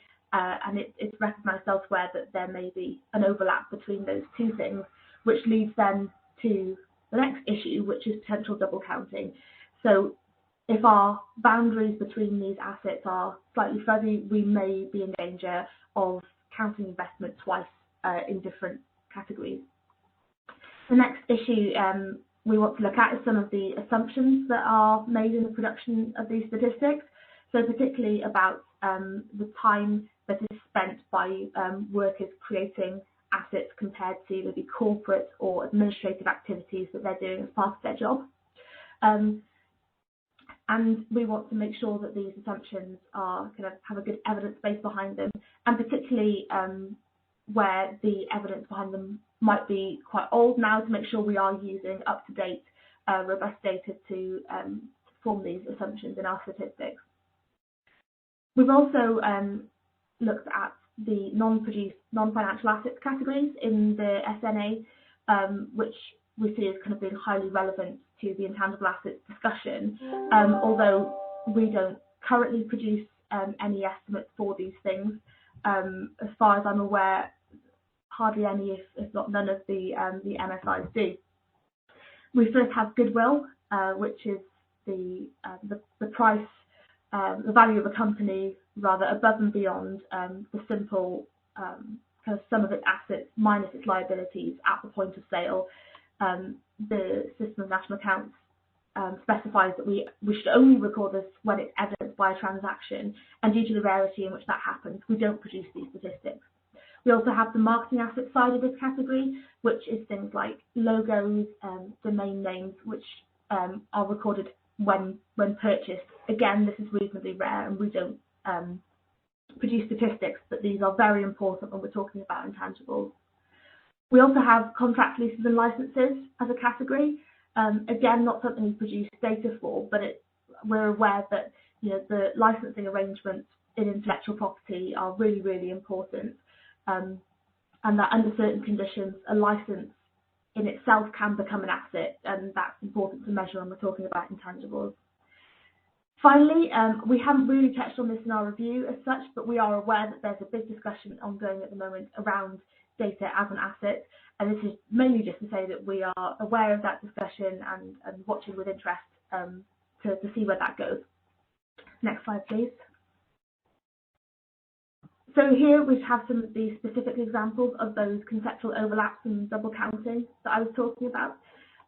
So I'll touch upon a couple. So for example, with branding and design, you have design work that is done for branding purposes, and we want to make sure that we have clear enough definitions so that we know where such work will be falling. With financial product innovation, as I said before, this was initially proposed as non-scientific R&D, so we want to make sure that where it truly is R&D, that's being counted in the correct place. We also recognise that a lot of innovation in finance these days is related to software, possibly providing a service or product that's not new per se, but is being provided in a new way due to the software development and advancement in that area. And then we also have this kind of organizational capital, training, goodwill and marketing assets kind of blend at the bottom. And we want to make sure that we know exactly what's what in these categories and that we are categorizing these things correctly. Next slide, please. So finally, I'll just speak through a bit of the intended development that we want to do. Next slide. So there are still, a few people out there that I've heard, although I don't think this is the prevailing opinion kind of in NSIs, that, we should just take these intangibles and just put them in the national accounts, solve all our problems. We've shown in our review that these assets don't exactly fit all those criteria to be formally considered an asset. We can't just put them in our accounts. But what we would love to do, and we intend to do, is to develop a more formal satellite account to complement the core accounts that we have. As I said, we recognise that these are incredibly important items in the modern economy, and to not be producing statistics on these would be doing a disservice to our users. They're also really helpful in talking around discussions about beyond GDP. So this is work looking to seek a more holistic and complete story on economic well-being beyond our traditional measures. We also, of course, want to be contributing to any discussions around revising the SNA. These intangible assets aren't formally recognised in there as yet, but we don't know what will happen in the future. And obviously, we're happy to share our experience in those discussions. And finally, we're also seeking user feedback and expert guidance, and that's partly why it's such a great experience for us to be here today talking to you. Under here, I've just got a few of the examples of some of the feedback we've had from users so far, and the things that they're seeking to understand that our statistics could help with. So, for example, what is the value of good design to an asset compared to an equivalent asset that's poorly designed? Some of them are interested to know what are the demographics are involved in the creation of intangibles, who's working on it, and how are they doing that. They're also looking for better information on ownership, and that's something that we're really interested in as well, and it's a really difficult area to untangle for intellectual property products in particular. And then one of our key users is the UK Intellectual Property Office, understandably, and they're really interested in, of course, in understanding how these intangible assets map onto the formal intellectual property rights that they're providing for their customers. Next slide, please. And this is my kind of final slide, I guess, really, which is to say that we'd love to hear your thoughts. I'm really looking forward to hearing what Francisco has to say. But if you are working on anything like this, or you know of people in your organisations that are, we're really keen to have you get in touch with us. This is our email address here for the team.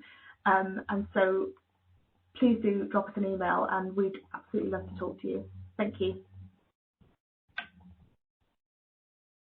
Thank you very much, Melanie.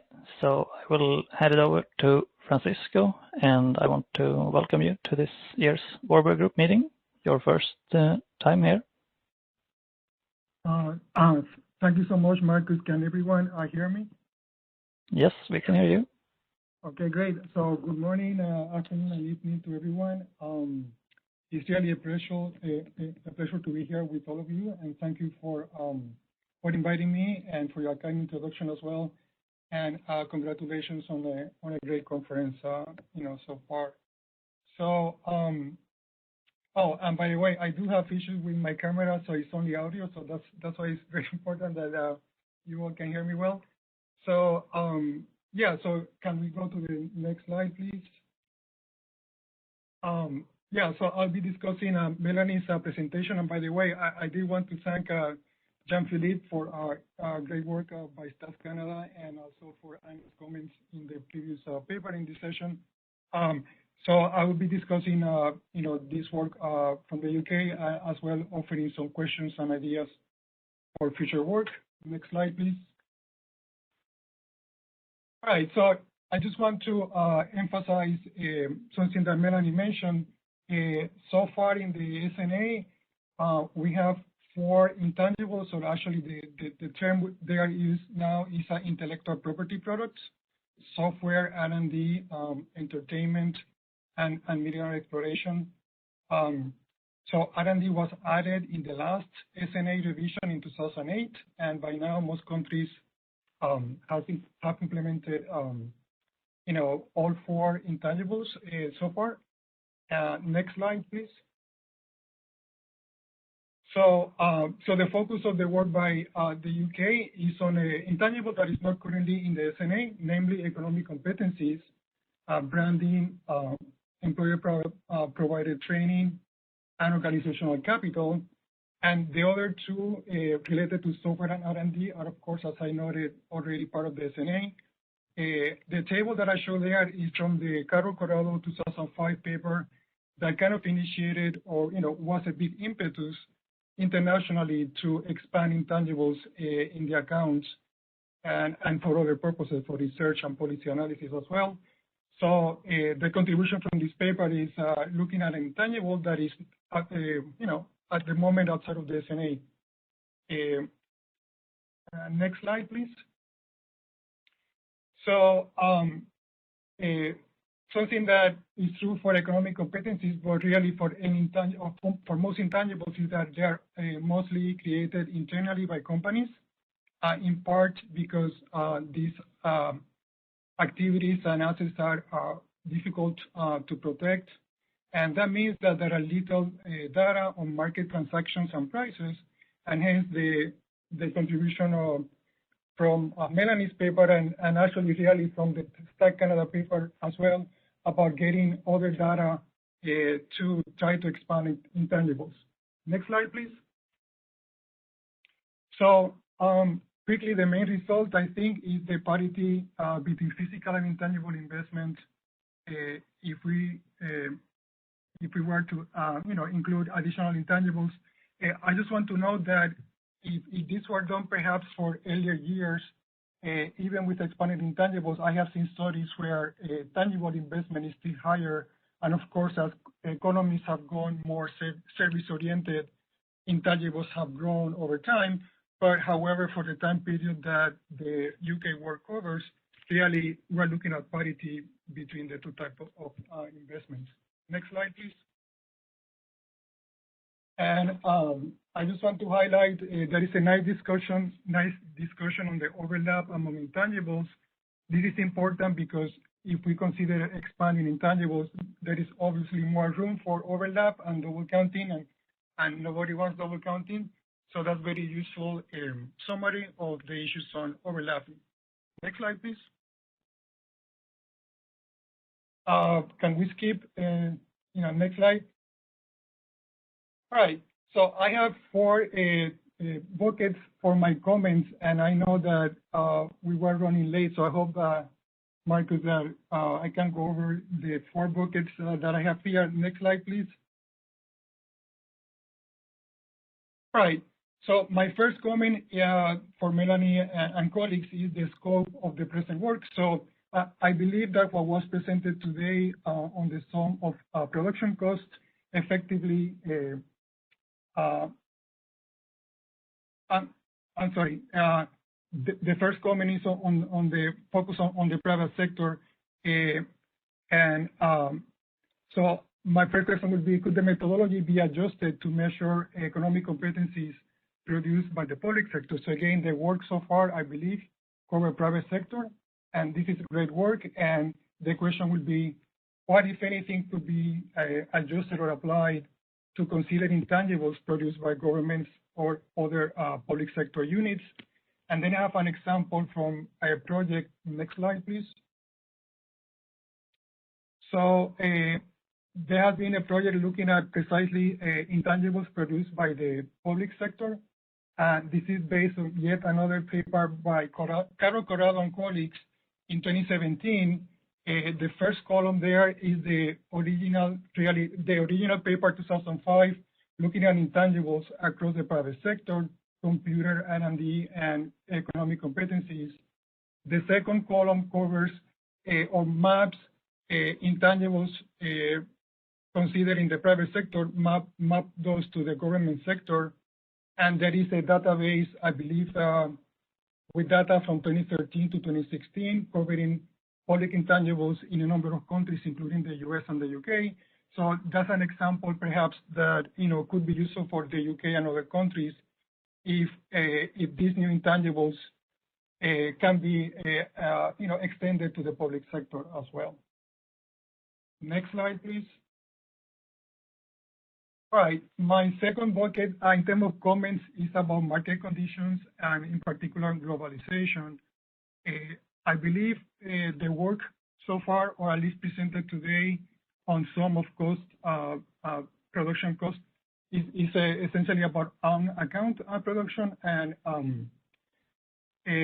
of course most intangibles are indeed produced on their own account, as mentioned before. However, purchases or imports may be significant, especially for smaller countries, and also cross-border flows within multinationals are important for intangibles really for our countries. So ideally, hopefully future work may in expanding intangibles will also look carefully at the import side. I know that it's experimental work still, but just wanted to emphasize the importance of considering imports, and then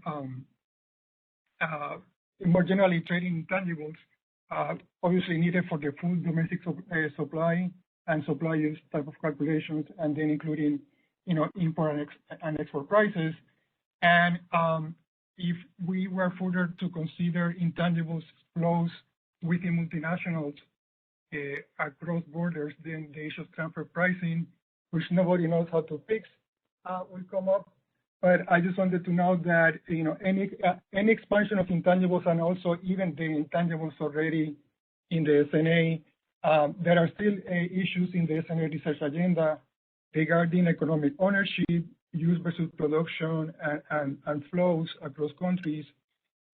So I just wanted to highlight the need to keep track of any country doing work on expanding intangibles, including the Stats Canada NIST work on cloud computing, also considering perhaps the import side of any new work. Next slide, please.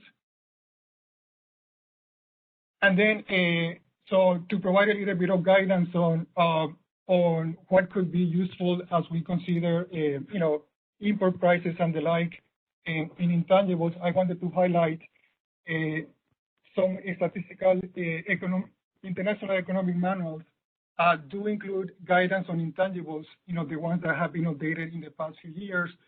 The latest balance of payment manual has a new table looking at the treatment of intellectual property products or intangibles. There is an OECD handbook for intangibles in the SNA that came out right after the updated SNA that covers all for intangibles, including trade. And then the manual on services trade that was mentioned in another presentation yesterday, and I believe this morning, also has new material on R&D services trade and other components of intangibles that I think can be useful guidance for further work as far as the trade flows is concerned regarding intangibles. And then the last point there is about integrating domestic production data and trade data is of course a difficult thing. We may have industry versus product data, or even within services, we may have different classification systems going on in the different surveys. So the next slide, I have an illustration. Next slide, please. This is taken from the annex of the Manual on Trading Services, the Extended Balance of Payment Services Classification, the EBOPS. I believe it was mentioned yesterday by the WTO presentation. So I just want to highlight there is a concordance between EBOPS and the Central Product Classification, and I have here the EBOPS most related perhaps to Melanie's work on economic competencies, the business and management consulting services trade. And I want, in the next slide, I have a screenshot or a table showing the concordance. Can we go to the next slide, please? So in the first column, So I have there the business and manager consulting services from EVOPS. And then the second column is the concordance or the crosswalk with the product classification, the CPC 2.1. And then one can go a step further, linking or crosswalking CPC with the national, North American product classification or with the EU product classification or the national product classifications to then help people like you and also data developers linking from survey development or web scraping or whatever data on trade vis-a-vis products that may guide data on domestic production. Next slide, please.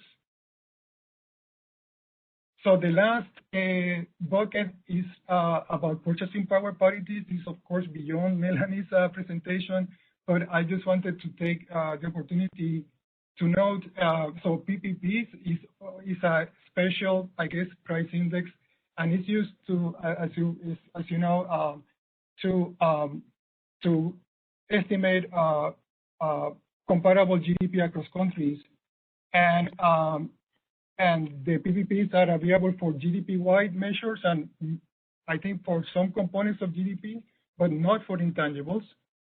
So the OECD practice, and really everyone is, when it comes to, for example, comparable R&D expenditures, is to use GDP-wide PPPs, and because there are no R&D specific PPPs.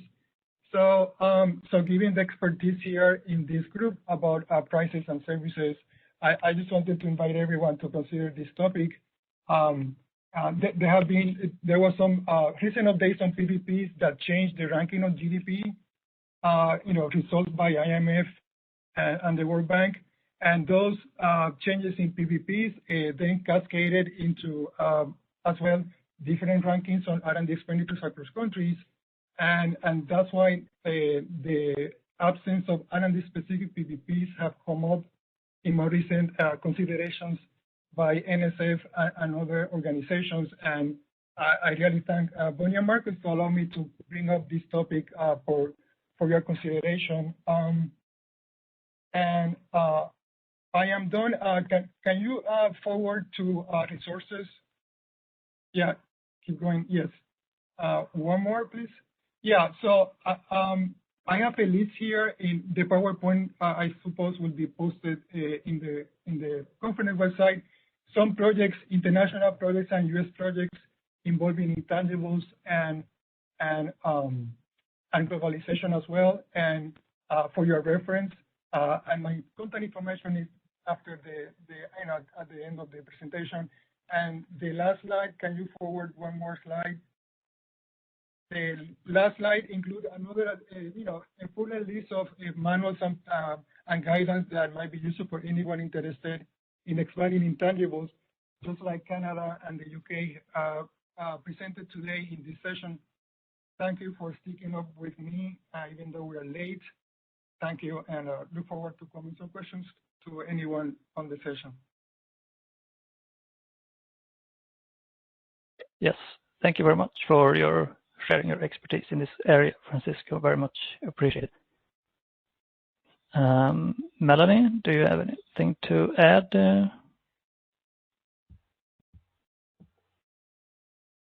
I won't add anything too much now, just to say thank you ever so much to Francisco for his comments.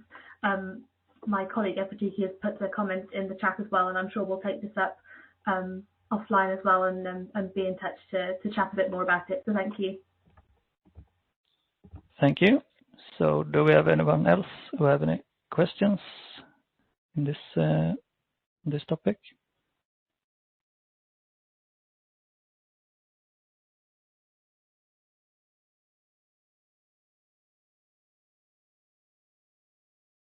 Since we didn't have a lot of time to discuss it, Marcus, people can put any more comments they have in the chat, and we can address them tomorrow morning before we get started in the poster session if you want. Yes, yeah.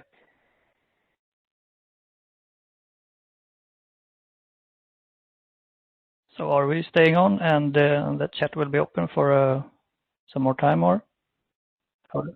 Yes. Yeah, we will be on for our Voorburg Bureau meeting. So we are going to quickly meet as a Voorburg Bureau to prepare for our remarks for tomorrow. I will say that we still need a virtual host for next year's meeting. So please think about that. And if you think you can host, please let us know as soon as possible. Even if you're just going to ask at your statistical agency, we'd like to know that tomorrow if possible. So let us know.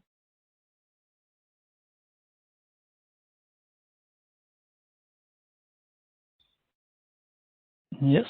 Should we wrap things up for today? Yeah, I think we're finished. Thank you, Marka, for running the agenda today. Thank you for all of our presenters. We had a full day today. We definitely had a full day. So we will let you all go. We'll see you tomorrow morning for our poster session and our planning for next meeting. We have a lot to plan, so tomorrow's going to be a busy day as well. So thank you all, and we'll see the Voorburg Bureau here. Stay on, please, if you can. The rest of you, have a good evening, good afternoon.